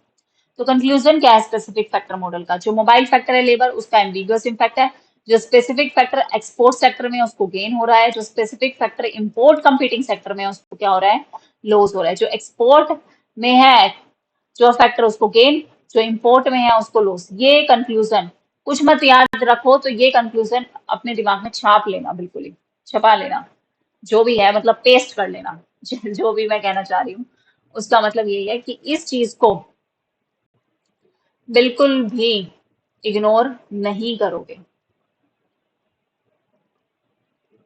ठीक है। Okay, now if natural resources are specific to X, rent on land rises, return on capital Y falls, labor effect remains ambiguous। देखो, अगर मान लो कि if natural resources are specific to X, अगर कोई natural resources X से specific है, हमने बोला कि ये X को एक natural resources यूज हो रहे हैं और वो natural resources है लैंड, लैंड को क्या मिलेगा, रेंट, ठीक है। तो रेंट जो है वो राइज करेगा और रिटर्न ऑन कैपिटल वाई क्या कर रही है, वो फॉल करेगी, और जो आपका लेबर इफेक्ट होगा वो क्या होगा, एम्बिगुअस होगा। ये तीन चीजें होंगी, ठीक है। जो एक्सपोर्ट के लिए हो रहा है उसका जो फैक्टर है वो राइज करेगा, और जो इम्पोर्ट के लिए है उस पर रिटर्न फॉल करेंगे, और जो लेबर है उसका इफेक्ट क्या रहेगा, एम्बिगुअस रहेगा। आई होप आपको ये चीजें जो है वो समझ में आ गई होंगी। अगर अच्छे से समझ में आ गई तो ये पहला और दूसरा क्वेश्चन देखो और इसका आंसर देने की कोशिश करो अभी के अभी, ठीक है।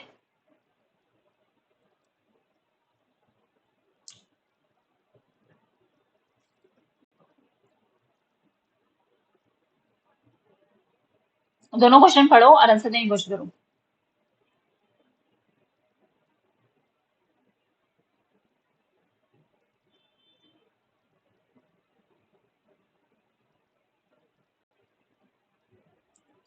एक second,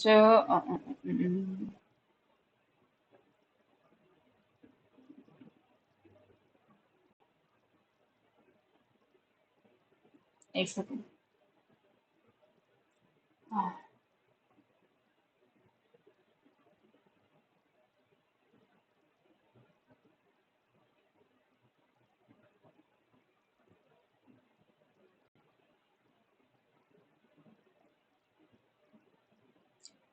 yes yes yes yes yes yes yes.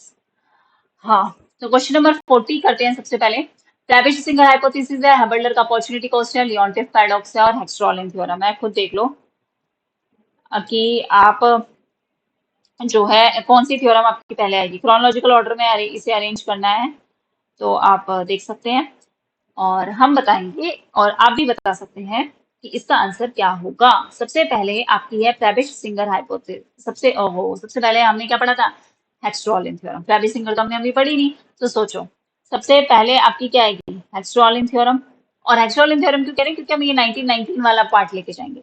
सबसे पहले हम इसी को कंसीडर करेंगे, 3 ईयर मैंने दे रखे थे लेकिन सबसे पहले ये था ना, तो सबसे पहले ये। उसके बाद है आपकी हैबल्डर का अपॉर्चुनिटी कॉस्ट जो कब है 1933, फिर आपकी है प्रेबिश सिंगर हाइपोथेसिस, और फिर है आपका क्या, लियोनटिफ पैराडॉक्स 1953। ठीक है, तो ये आपका अरेंजमेंट है। तो करेक्ट सीक्वेंस आपका क्या होगा, 4 4 2 1 3 4 3। हाँ, हेक्सचर। अरे सबसे पहले तो आपका लियोन हैबल्डर का अपॉर्चुनिटी कॉस्ट आना चाहिए फिर तो। ये क्या गड़बड़ है भाई साहब, एक सेकेंड रुकना।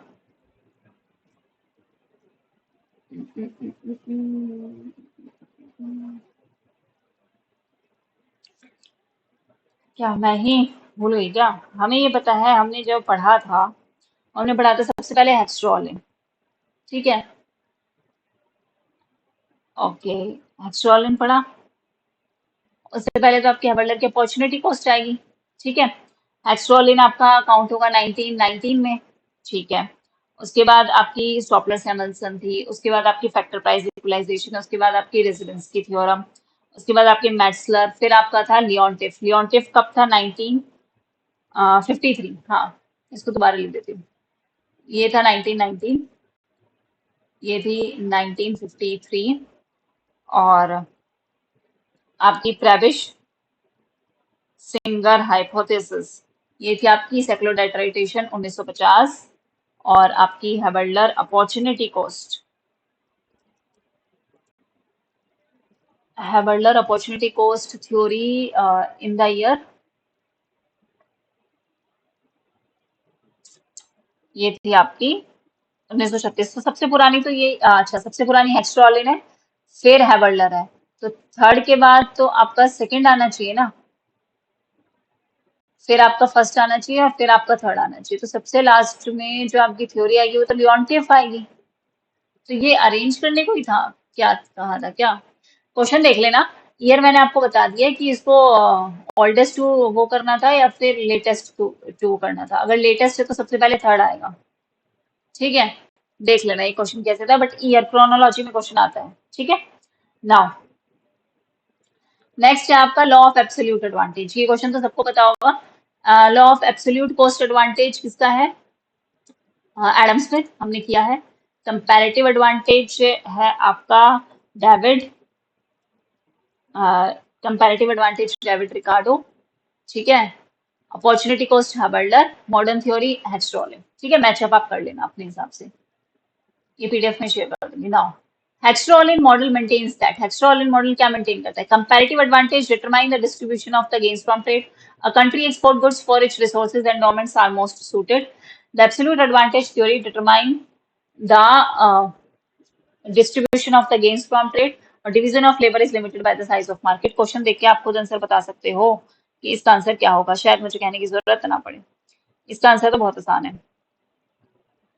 तो a country export goods for which its resource endowments are most suited।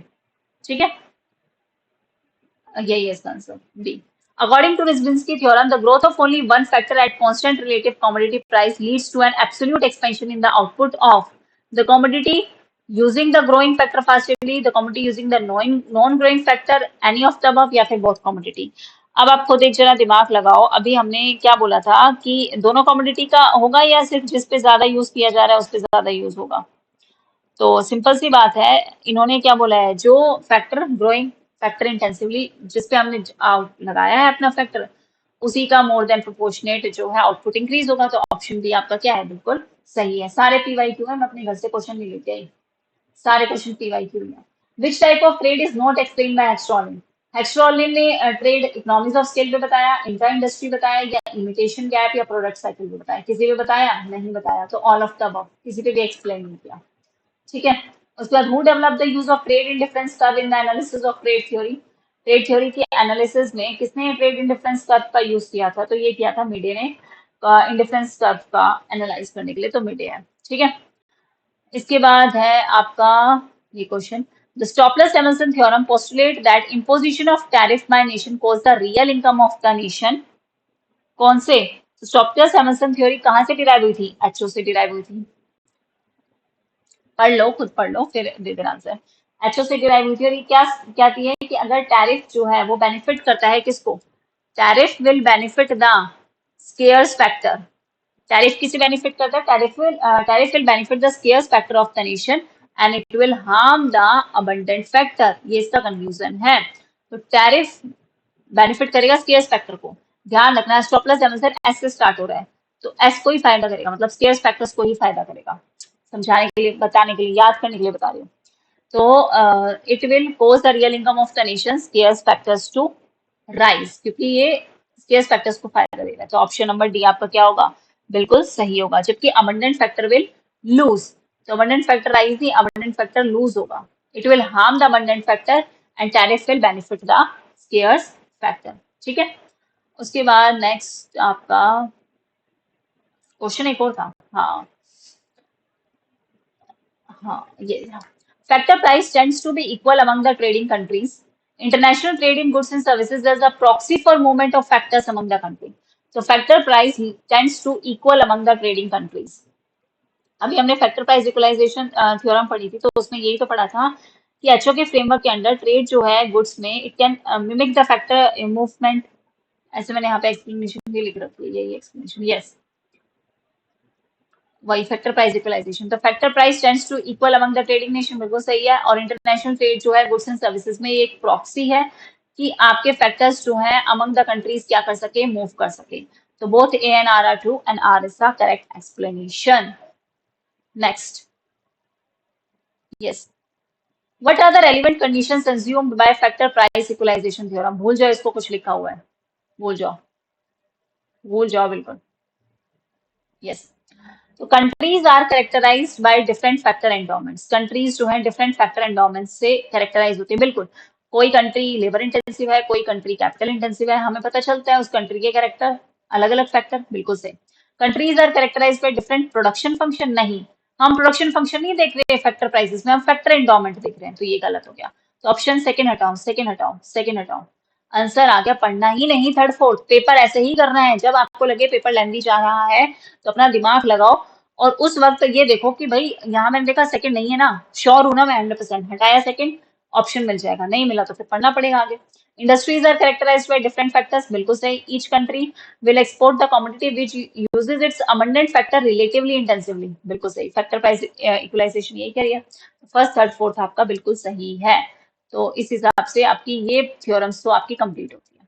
अब हम चलते हैं अपनी नेक्स्ट पे, और नेक्स्ट आपकी जो क्लास है उसमें हमें जो पढ़ना है वो हमें क्या पढ़ना है, पहले आप क्रोनोलॉजी पढ़ो, ये सब पढ़ लेंगे। ग्रेविटी, स्पूल, प्रोडक्ट थ्योरी, यहाँ से क्वेश्चन आता है, यहाँ से क्वेश्चन आता है, हर जगह से क्वेश्चन आता है, सब कर लेंगे।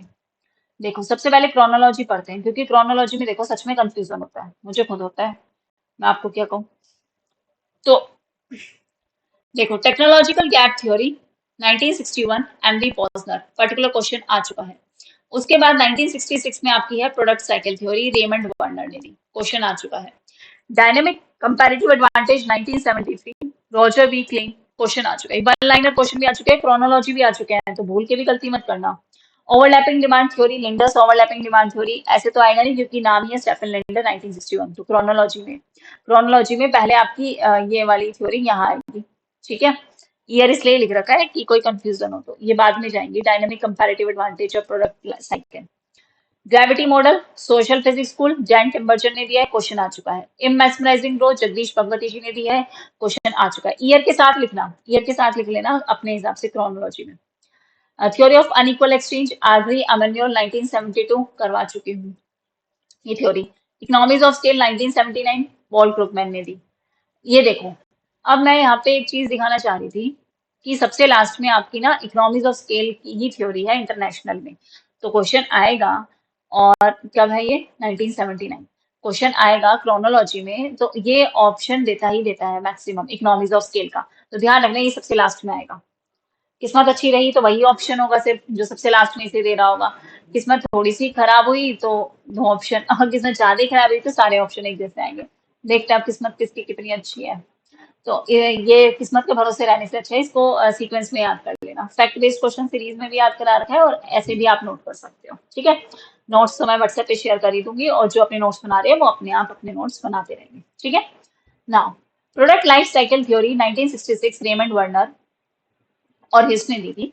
क्या बैकग्राउंड है इसका? ये डेवलप हुई 1961 में बाय रेमंड वर्नर।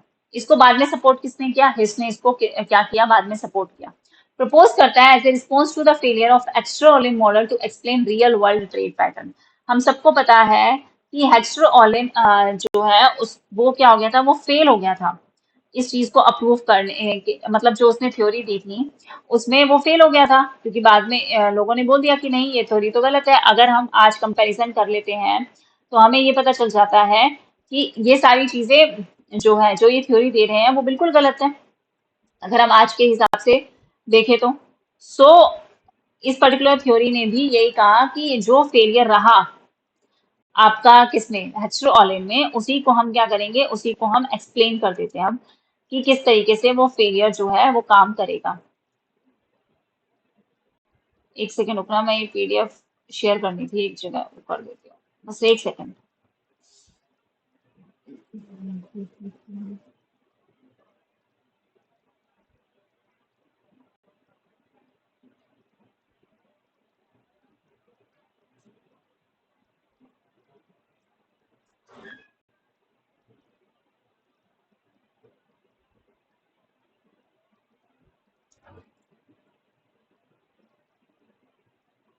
यस, तो कोर आइडिया क्या था इस पर्टिकुलर थ्योरी का? I am sorry, really sorry, मुझे फोन नहीं देखना चाहिए बट वो अब मैसेज ब्लिंक हो रहा है और रिप्लाई करना पड़ रहा है। Yes, product life cycle theory Raymond Werner 1966 में आई। बैकग्राउंड हमें बताइए, इसको डेवलप किया 1966 में रेमंड वर्नर ने, इसको बाद में जिसने सपोर्ट किया, और इनका जो प्रपोजल था वो रिस्पॉन्स था किसके खिलाफ? हेक्स्ट्रोलिन में जो फेलियर हुए थे उसके लिए। कोर आइडिया क्या था? A product production and a trade pattern evolve through stages in its life cycle. जो प्रोडक्ट की प्रोडक्शन है और जो ट्रेड पैटर्न है वो चेंज होता है, बार बार चेंज होता है। ऐसा नहीं है जो 10 साल पहले जो चीज चल रही थी वो आज चल रही है, या 20 साल पहले जो चल रही थी आज चल रही है, या 20 साल बाद जो चलेगी वो आज नहीं ना। तो प्रोडक्ट की प्रोडक्शन और trade pattern it evolve through the stages, वो अलग अलग स्टेजेस से इवॉल्व होता है, और ये इंपॉर्टेंट है। Initially production and consumption happening in innovating country. जिस कंट्री ने कोई चीज इनोवेट की, मान लो ये एक स्टिक है या ये एक पेन है, ये इनोवेट हुआ है, वो जादूगर सम्राट का पेन है मान लो, ठीक है, वो ये शकलर बुम बुम वाली पेंसिल है, ये कहीं मान लो प्रोडक्शन कंजम्पशन हैपन हुआ इनोवेटिंग कंट्री में, तो सबसे पहले इनिशियली यहाँ होगा, फिर इवेंचुअली ये प्रोडक्शन शिफ्ट होगी अब्रॉड पे, अब्रॉड में जाएगी, फिर ऑफन टू डेवलपिंग कंट्रीज, और इवन ये हो सकता है कि इस कंट्री ने जो आज इनोवेट किया वो कंट्री बाद में इंपोर्ट करने लग जाए, ये हो सकता है। तो इन्होंने बस स्टेजेस के बारे में बताया कि एक जो पर्टिकुलर प्रोडक्शन होता है ना वो अलग अलग स्टेजेस से गुजरता है। तो यही स्टेजेस है प्रोडक्ट लाइफ साइकिल की। सबसे पहले आती है न्यू प्रोडक्ट स्टेज। यहाँ से क्वेश्चन आ चुका है, बहुत ध्यान से समझना कि एक प्रोडक्ट जो है वो न्यूली इन्वेंट होता है, तो वो अगर न्यूली इवेंट हुआ मान लो यूएसए में, तो यूएसए में ही प्रोड्यूस हुआ, यूएसए में ही कंज्यूम हुआ डोमेस्टिकली, कोई अभी तक इसका इंटरनेशनल ट्रेड नहीं हुआ। फिर एक दूसरी स्टेज आई, और दूसरी स्टेज कहते हैं, दूसरी स्टेज को मैच्योरिंग प्रोडक्ट स्टेज, कि अब इस प्रोडक्ट का मास प्रोडक्शन होने लगा, टेक्निक्स डेवलप हुई, तो लोगों ने फॉरेन के लोगों ने डिमांड करने शुरू कर दी। तो यूएस से जो इनोवेटिंग, ठीक है, डेवलप नेशन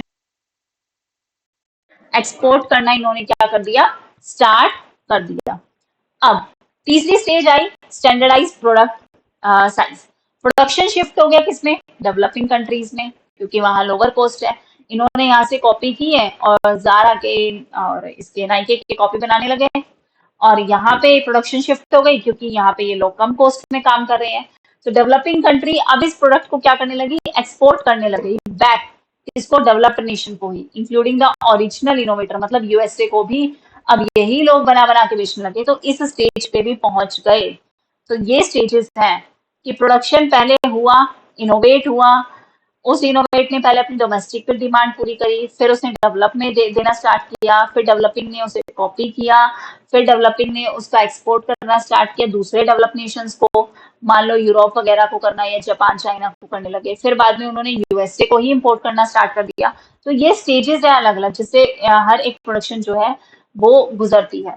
तो इसकी एप्लीकेबिलिटी कहाँ कहाँ पे? ये अप्लाई होता है to the labour saving and capital using products पे, जो लेबर बचाए, ऐसे प्रोडक्ट्स जो लेबर बचा रहे हैं, जिनसे कम लेबर लग रहा है और कैपिटल ज्यादा यूज हो रहा है।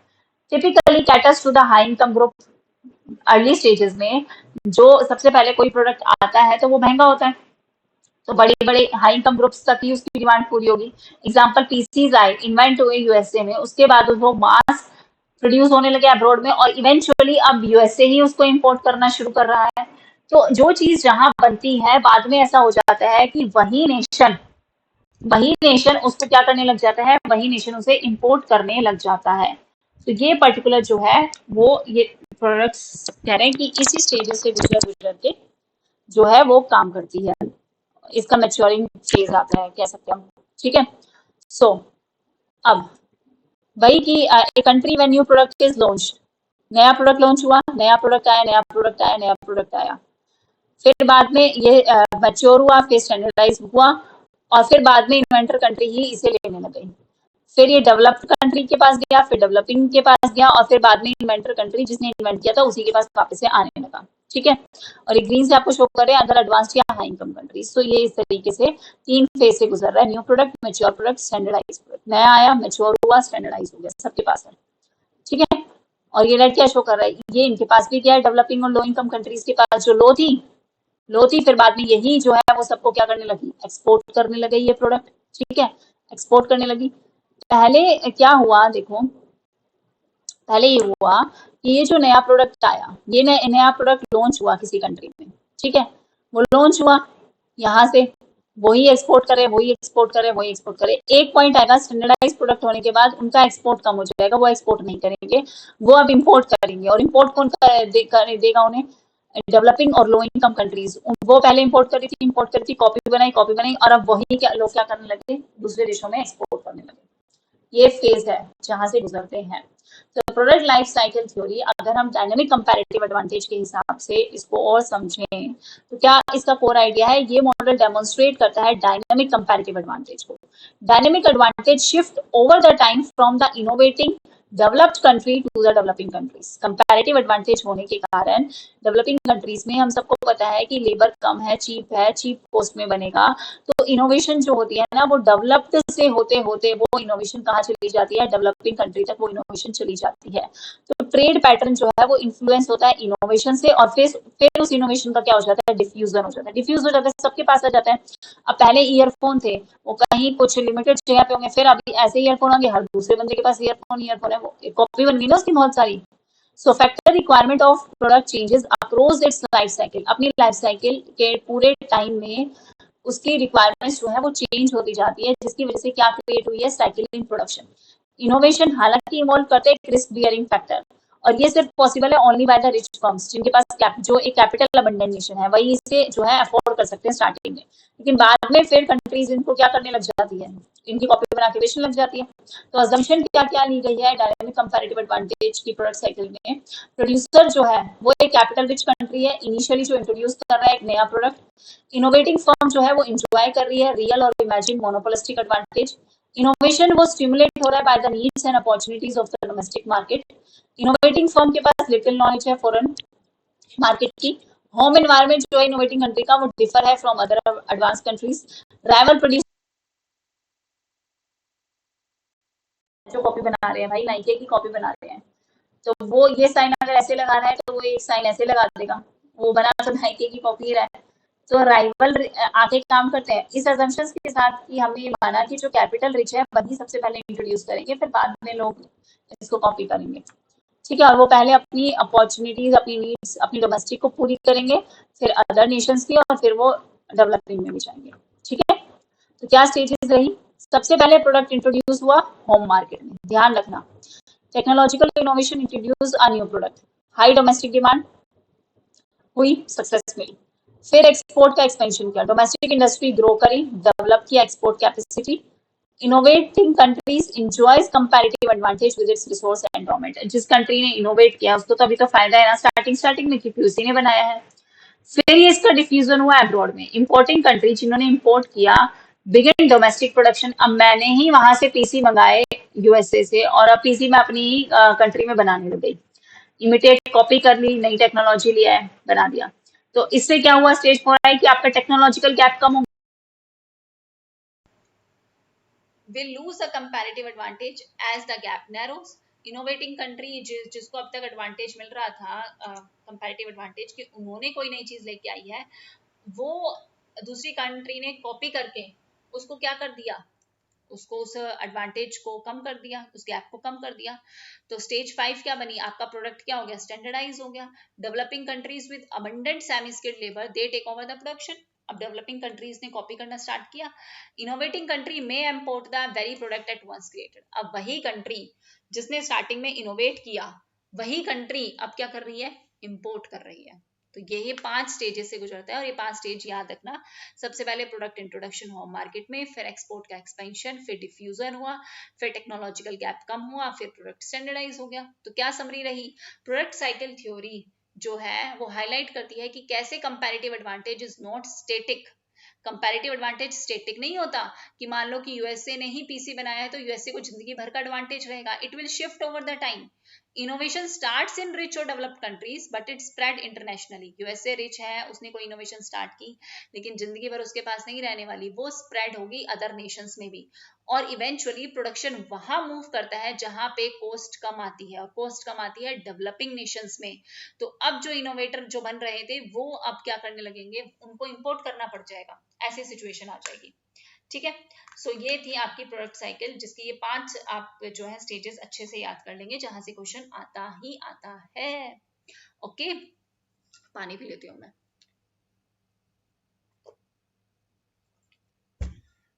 यस, नाउ नेक्स्ट है आपकी टेक्नोलॉजिकल गैप थ्योरी, या जिसे हम इमिटेशन गैप, या एमवी पॉजनर ने ये थ्योरी दी थी 1961 में। क्या बैकग्राउंड है, इसको डेवलप किया एमवी पॉजनर ने 1961 में। क्या एक्सप्लेन किया कि international trade pattern through technological innovation and imitation, कि इंटरनेशनल ट्रेड का जो पैटर्न है वो किसके थ्रू होता है, कि आपकी टेक्नोलॉजिकल इनोवेशन कैसी है, आपकी इमिटेशन कैसी है, आप कैसे कॉपी कर रहे हो। इसको बाद में बैकअप किसने किया, जोसेफ शुम्पीटर के आइडिया ऑफ इनोवेशन और क्रिएटिव डिस्ट्रक्शन, जो हमने शुम्पीटर की थ्योरी ग्रोथ एंड डेवलपमेंट में कर ली है। इन्होंने प्रपोज की एक अल्टरनेटिव हेक्स्ट्रोलिन थ्योरम, जिसने क्या एज्यूम किया, कांस्टेंट टेक्नोलॉजी की।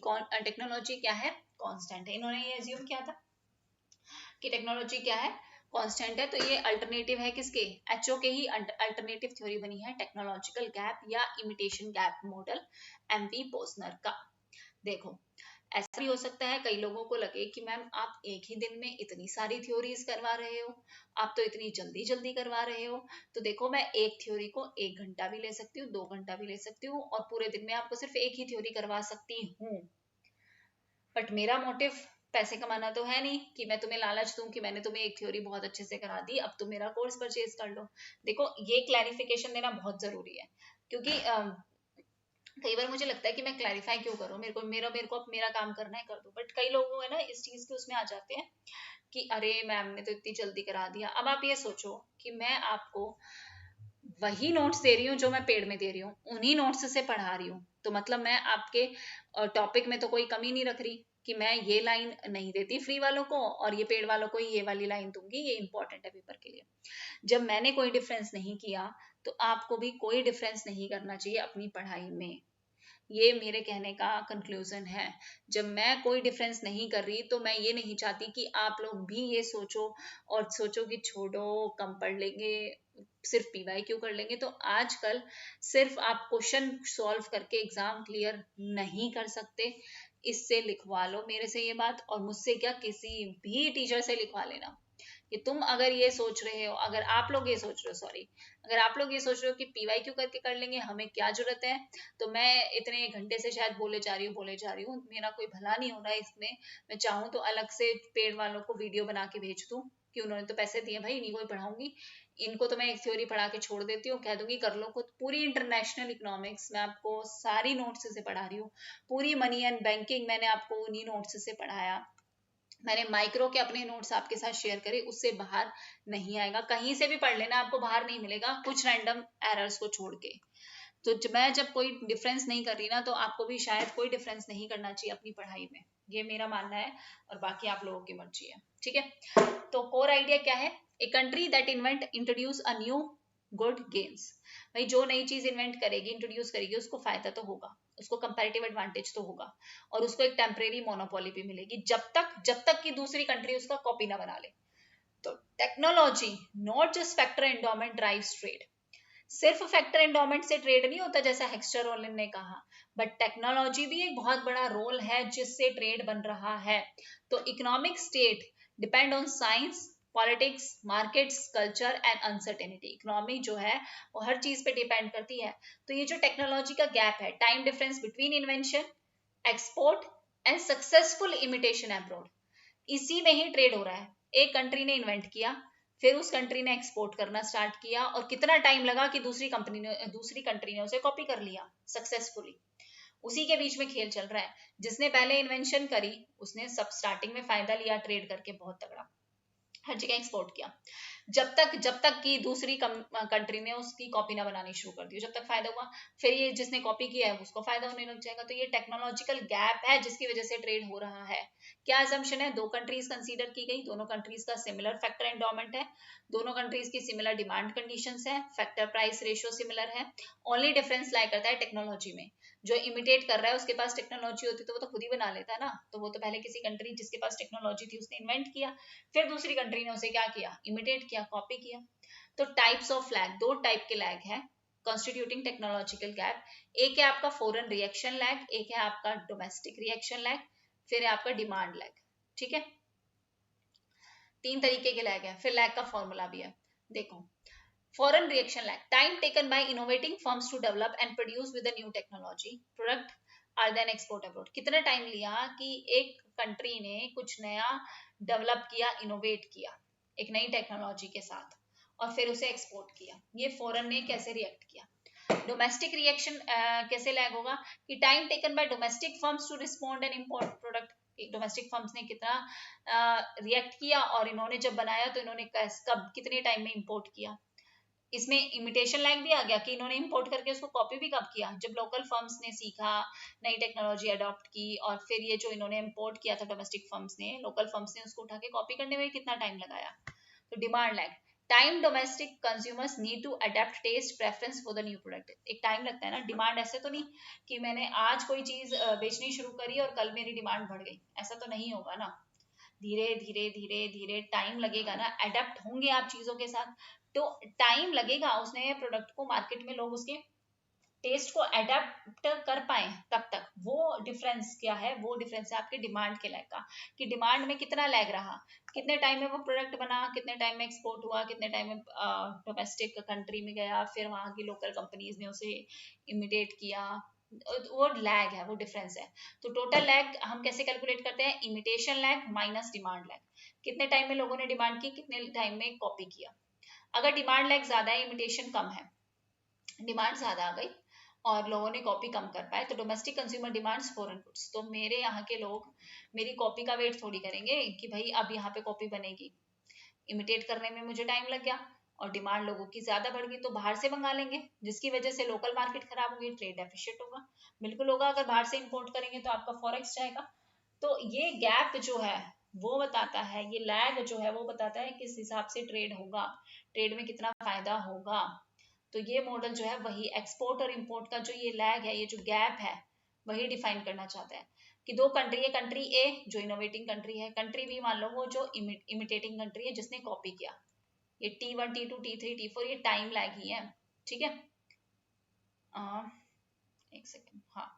तो दो कंट्री मान के चलो, कंट्री ए जो है वो इनोवेटिंग कंट्री है, कंट्री बी जो है वो इमिटेटिंग है, जो कॉपी कर रही है।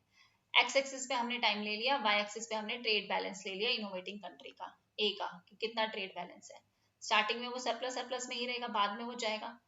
तो time dynamic over time, before T0 कोई ट्रेड नहीं हो रहा ए और बी में, इससे पहले तो कोई ट्रेड ही नहीं है, तो खाली लाइन है, सीधी लाइन है, कोई ट्रेड नहीं है। उसके बाद at TO innovation occur, country A ने इंट्रोड्यूस किया एक नया प्रोडक्ट, कंट्री बी ने उसको इंपोर्ट करना स्टार्ट कर दिया, किससे, ए से। एक सेकेंड रुको, गर्मी लगने लग गई।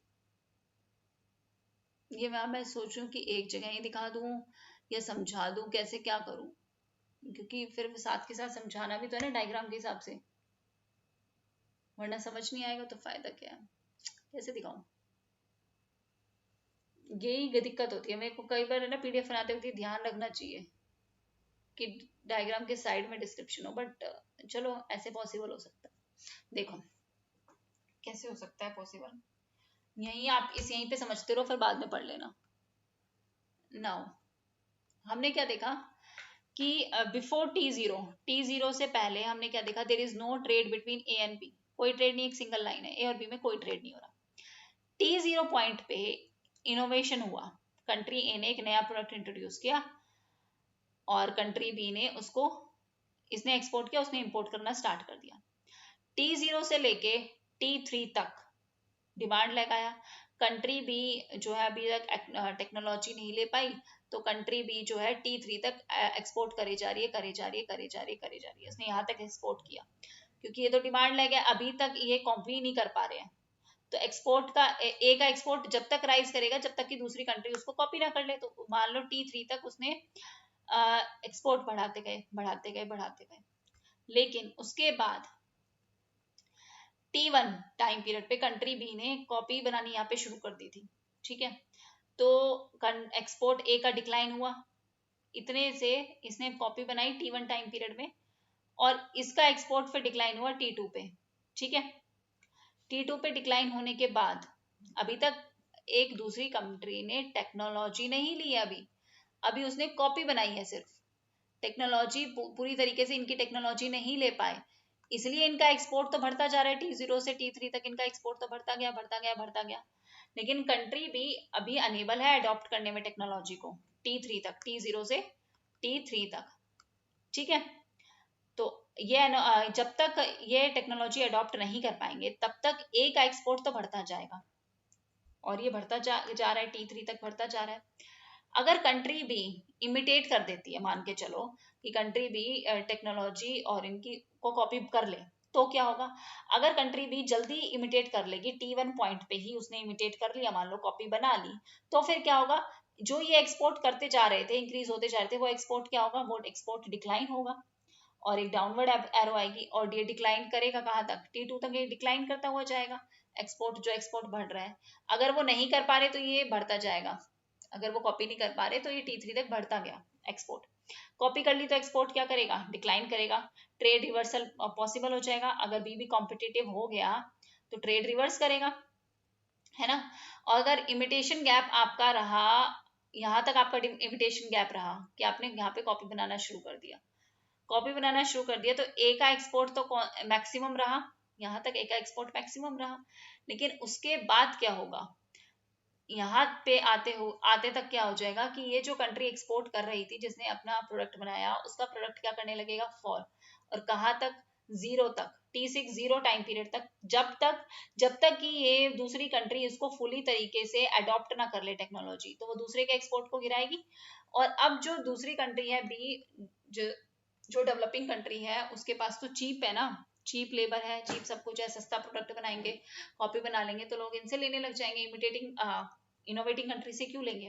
तो दो पॉसिबल आउटकम आ सकते हैं टी6 पे, दो चीजें निकल के आ सकती है, दो एरो है ना, तो दो चीजें निकल के आ सकती, क्या, कंट्री भी या तो ओवरटेक कर ले और ए को मार्केट से ही हटा दे, ए को मार्केट से ही हटा दे, ओवरटेक कर ले और बिल्कुल इसको नीचे ले आए, या ए सक्सेसफुली दोबारा से इनोवेशन करें, कुछ नया और उसमें ऐड ऑन कर दें, और नया प्रोडक्ट की वजह से फिर इसकी मार्केट बढ़ जाए और ये फिर ऊपर चला जाए। तो ये डिपेंड करता है कि इस पॉइंट पे जहां पे उसका एक्सपोर्ट आके जीरो हो गया, उस पॉइंट पे जिस कंट्री ने इनोवेशन किया वो करेगी क्या, या तो वो चुपचाप शांति से बैठ जाएगी, अपने एक्सपोर्ट को कम करती जाएगी, ठीक है, और वो खुद ही बाहर से इंपोर्ट करना स्टार्ट कर देगी, ये सोच के कि सस्ता बन रहा है, या फिर वो उसी प्रोडक्ट में कुछ नया इनोवेशन लेके आए और फिर वापस से अपने एक्सपोर्ट को आगे बढ़ाए। तो ये कंप्लीटली उस कंट्री पे ही डिपेंड करता है कि उसे अपने ट्रेड को किस तरीके से आगे बढ़ाना है, या तो डिक्लाइन कर दो और इंपोर्ट करने लग जाओ उसी नेशन से जो सस्ता बना रहे हैं, नहीं तो कुछ नया इनोवेशन करो और वहां पे ले आओ प्रोडक्ट को। क्लियर है ये।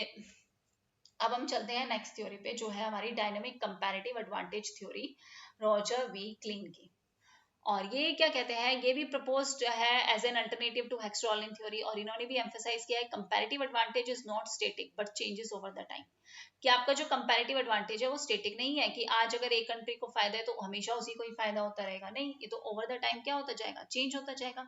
तो कोर आइडिया क्या है इस पर्टिकुलर थ्योरम का, कि एक नेशन है, a nation's relative factor endowment changes over the time, over the time factor endowment change होता है। अगर मान लो कि एक कंट्री आज लेबर इंटेंसिव है तो जिंदगी भर लेबर इंटेंसिव नहीं रहेगी, वो कैपिटल इंटेंसिव भी हो सकती है। और ये जो शिफ्ट आ सकता है रिलेटिव फैक्टर एंडोमेंट में, वो शिफ्ट कैसे आ सकता है? टेक्नोलॉजिकल गैप कम करके।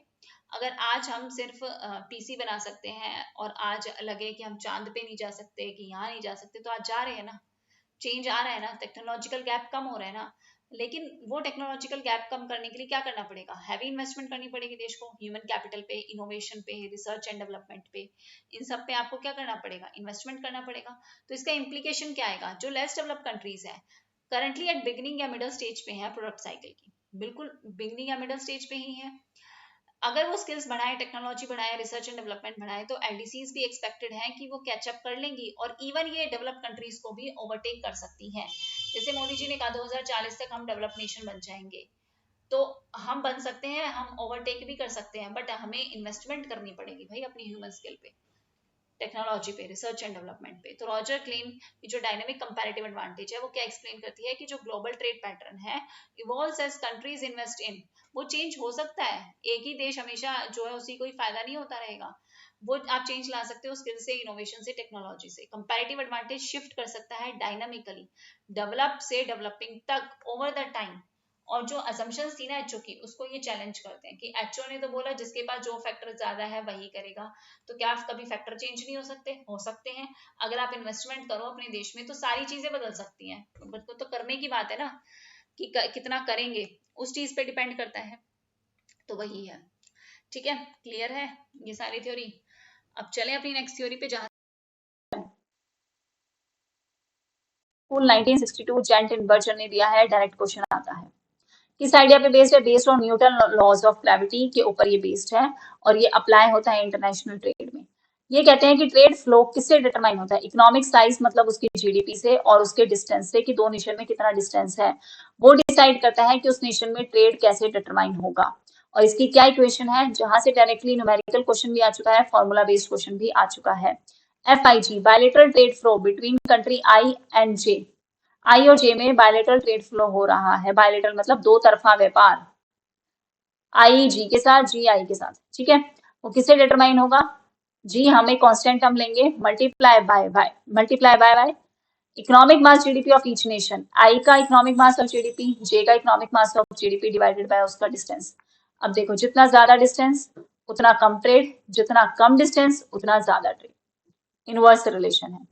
तो इकोनॉमिक ट्रेड किस पे, ट्रेड फ्लो किससे डिटरमाइन होता है? इकोनॉमिक साइज जीडीपी से और नेशन के बीच में कितना डिस्टेंस है। इंपॉर्टेंट, यहां से भी क्वेश्चन आ चुका है, ठीक है।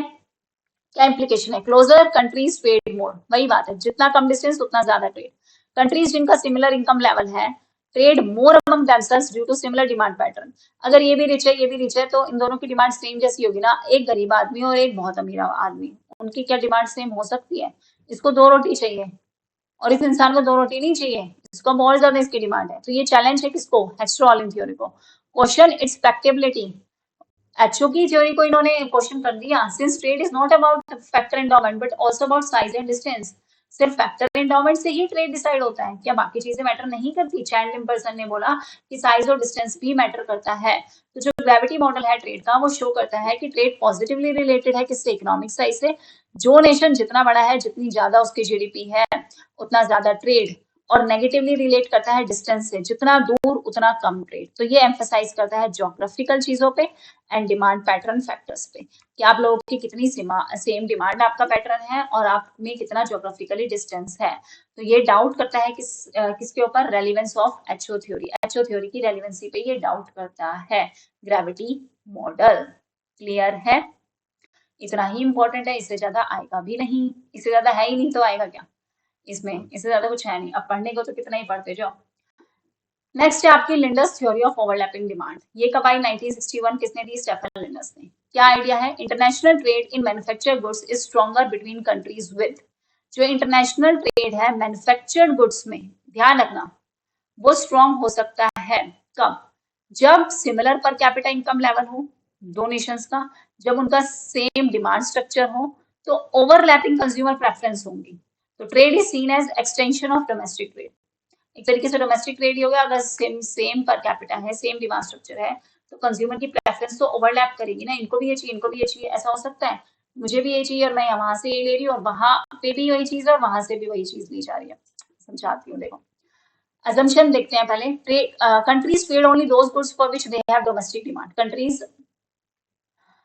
अब जो है वही गुड्स प्रोड्यूस करेंगी जिनकी डिमांड उनकी खुद की मार्केट में हो। तो पहले अपनी मार्केट के लिए बनाया, फिर उसे एक्सपोर्ट कर दिया। और डोमेस्टिक डिमांड डिपेंड करती है किसके ऊपर? पर कैपिटा इनकम पे और प्रेफरेंस पे, कि उस नेशन की पर कैपिटा इनकम कितनी है, उसकी प्रेफरेंस कितनी है, उसी हिसाब से उस कंट्री में प्रोडक्शन होगी और जो बचेगा वो सारा का सारा कहाँ हो जाएगा? एक्सपोर्ट हो जाएगा। ट्रेड पैटर्न क्या कहता है कि प्राइमरी प्रोडक्ट्स जो हैं ये गवर्न होते हैं नेचुरल रिसोर्सेज से, कि कितने नेचुरल रिसोर्सेज एक नेशन में है। और मैन्युफैक्चर गुड्स किससे गवर्न होते हैं, किससे डिफाइन होते हैं? कि उस कंट्री का इकोनॉमीज ऑफ स्केल कितना है, उस कंट्री में मैनेजरियल स्किल्स कितनी है, उस कंट्री में कैपिटल और स्किल्ड लेबर कितना है, उस कंट्री की टेक्नोलॉजिकल एक्सीलेंस कितनी है। वही डिफाइन करेंगे कि उस कंट्री में मैन्युफैक्चर्ड प्रोडक्ट कितना है। तो कंट्री जिनका लार्ज डोमेस्टिक प्रोडक्ट है वो उनको ज्यादा इकोनॉमीज ऑफ स्केल मिलता है, ज्यादा फायदा मिलता है। इकोनॉमीज ऑफ स्केल का मतलब उनकी कॉस्ट उतनी ही कम होती है। जितनी ज्यादा डोमेस्टिक मार्केट, उतना ही ज्यादा प्रोडक्शन, उतनी ही कम कॉस्ट और उतना ही ज्यादा वो क्या कर पाएंगे? एक्सपोर्ट कर पाएंगे। तो ओवरलैपिंग डिमांड का कॉन्सेप्ट क्या कहता है? With in the country high income group demand करता है हाई क्वालिटी प्रोडक्ट, लो इनकम ग्रुप डिमांड करता है low quality product. Similarly across countries हम देखें तो लो इनकम कंट्रीज डिमांड करेंगी लो क्वालिटी के गुड्स। अगर हाई इनकम कंट्रीज आपस में ट्रेड कर रही हैं तो वो डिमांड करेगी high quality goods. But there is an overlap of demand reaches, लेकिन इसमें क्या होगा? ओवरलैप करेगा। मतलब high income group of low income country plus low income group of high income country. देखो कैसे? अगर मान लो एक high income group country demand कर रही है, एक नेशन हाई इनकम ग्रुप का है, एक नेशन लो इनकम ग्रुप का है, तो उनकी डिमांड तो ओवरलैप करेंगी ना। एक high income group low income country के साथ कैसे ट्रेड करेगा और एक low income group high income country के साथ कैसे ट्रेड करेगा? तो this overlap is the basis of trade, यही ओवरलैप है। For example, country A rich export high quality goods to high income group country B, and country B poor है जो वो एक्सपोर्ट कर रही है low quality goods to low income countries. High high के साथ ही ट्रेड करे, लो लो के साथ ही ट्रेड कर सकता है। तो जितना ज्यादा ओवरलैप करेगा उतनी ज्यादा पोटेंशियल, उतनी ही ज्यादा वॉल्यूम ऑफ ट्रेड रहेगा। अगर ये दोनों अपोजिट रहेंगे जैसा अभी मैंने बताया, तो ट्रेड कैसे होगा? तो एक्सपोर्ट इम्पोर्ट कैसे होगा? तो अगर एक कंट्री ए रिच है तो वो एक्सपोर्ट करेगी high quality goods high income group को ही, और कंट्री बी जो पुअर है वो लो क्वालिटी गुड्स एक्सपोर्ट करेगी लो इनकम ग्रुप वाले ही लोगों को, कंट्री ए के। ठीक है, समझे? मतलब अमीर अमीर के साथ और गरीब गरीब के साथ, कहने का मतलब है ये। ठीक है, ए में, कंट्री ए में जो अमीर हैं वो हाई क्वालिटी गुड्स एक्सपोर्ट कर रहे हैं उन्हीं कंट्री बी के हाई इनकम ग्रुप लोगों को, और कंट्री बी के जो गरीब हैं वो एक्सपोर्ट कर रहे हैं लो क्वालिटी गुड्स दूसरी ही कंट्री के लो इनकम ग्रुप्स को। समझ में आ गई बात? यही कहना चाहते हैं। जितना ज्यादा ओवरलैप उतनी ही ज्यादा पोटेंशियल, उतना ही ज्यादा वॉल्यूम ऑफ ट्रेड होगा नेशंस के बीच में। तो क्या इंपॉर्टेंट पॉइंट है? ये इंप्रूवमेंट है किस पे? स्ट्रॉलिन पे। ट्रेड पॉसिबल है even with identical factor proportion if demand preferences are similar. अगर दो कंट्रीज की डिमांड प्रेफरेंस सेम है तो इवन आइडेंटिकल फैक्टर प्रोपोर्शन हो जाए तब भी हो सकता है कि ये भी लेबर इंटेंसिव, ये भी लेबर इंटेंसिव। और ये अल्टरनेटिव है किसके? लियोनटिफ की अल्टरनेटिव ये थ्योरी है। Countries with similar income level develop similar industrial base, trade in similar but differentiated product. अब ये एक शैम्पू है और ये एक शैम्पू है, ये डव का है, ये पेंटीन का है। तो सिमिलर है बट डिफरेंशिएटेड प्रोडक्ट्स में वो क्या कर सकते हैं? डील कर सकते हैं। कौन सी कंट्री? जिनका सिमिलर इनकम लेवल है। तो क्या एक्सप्लेन करती है थ्योरम कि why developed countries trade more among themselves and are reluctant to trade with LDCs. अब गरीब के साथ कौन रहना चाहेगा? वही सीधी सी बात है। आपके जिंदगी भर गरीब रहना चाहोगे? नहीं। तो यही थ्योरी एक्सप्लेन करती है कि कैसे डेवलप कंट्रीज डेवलप के साथ ही ट्रेड करना चाहती हैं और एलडीसीज के साथ रिलक्टेंट होती हैं, ट्रेड बचती हैं ट्रेड करने से। तो क्या लिमिटेशन है? Can not fully explain global trade trend. लेकिन ऐसा होता थोड़ा है। अब इंडिया को कोई गरीब माने पर इंडिया ट्रेड में तो बहुत आगे है ना, वही बात है। समरी क्या है? Linder's theory explain trade in manufacture goods through demand side factor rather than supply side factor endowment. Linder's theory ने जो ट्रेड किया है एक्सप्लेन को, वो डिमांड साइड फैक्टर से कि वो कंट्री डिमांड करेगी, सप्लाई साइड फैक्टर से नहीं किया। तो countries with similar per capita income and consumer preference they will trade more as their demands overlap, leading to exchange of similar yet differentiated product. कि जिसकी वजह से वो आपस में सिमिलर प्रोडक्ट एक्सचेंज कर रहे हैं बट वैसे वो क्या है, डिफरेंशिएटेड है. मतलब शैम्पू का जो एग्जांपल लिया, तो लिंडस थ्योरी क्या कर रही है, उसने डिमांड साइड फैक्टर बताया, अभी सप्लाई साइड नहीं बताया, तो इसका सप्लाई साइड भी आएगा. तो ध्यान रखना, ठीक है, कि लिंडस थ्योरी ने किसकी बात की थी, ओवरलैपिंग डिमांड की बात की थी. तो ये डिमांड साइड थ्योरी है, क्वेश्चन आता है. ठीक है, आई होप आपको यहाँ तक समझ में आया होगा. अब मेरी जो है सीमा खत्म हो चुकी है, मैं इसे ज्यादा बोल नहीं सकती क्योंकि मेरी खुद की तबीयत भी ठीक नहीं है. तो मेरी आवाज से लग नहीं रहा होगा क्योंकि मैं बहुत पढ़ाते सोचती नहीं होता. तो आज के लिए इतना काफी है, कल करेंगे हम इन थ्योरीज को. भाई सच में थक गई, अब हिम्मत नहीं हो रही बोलने की. Okay, so thank you very much everyone, take care and bye bye.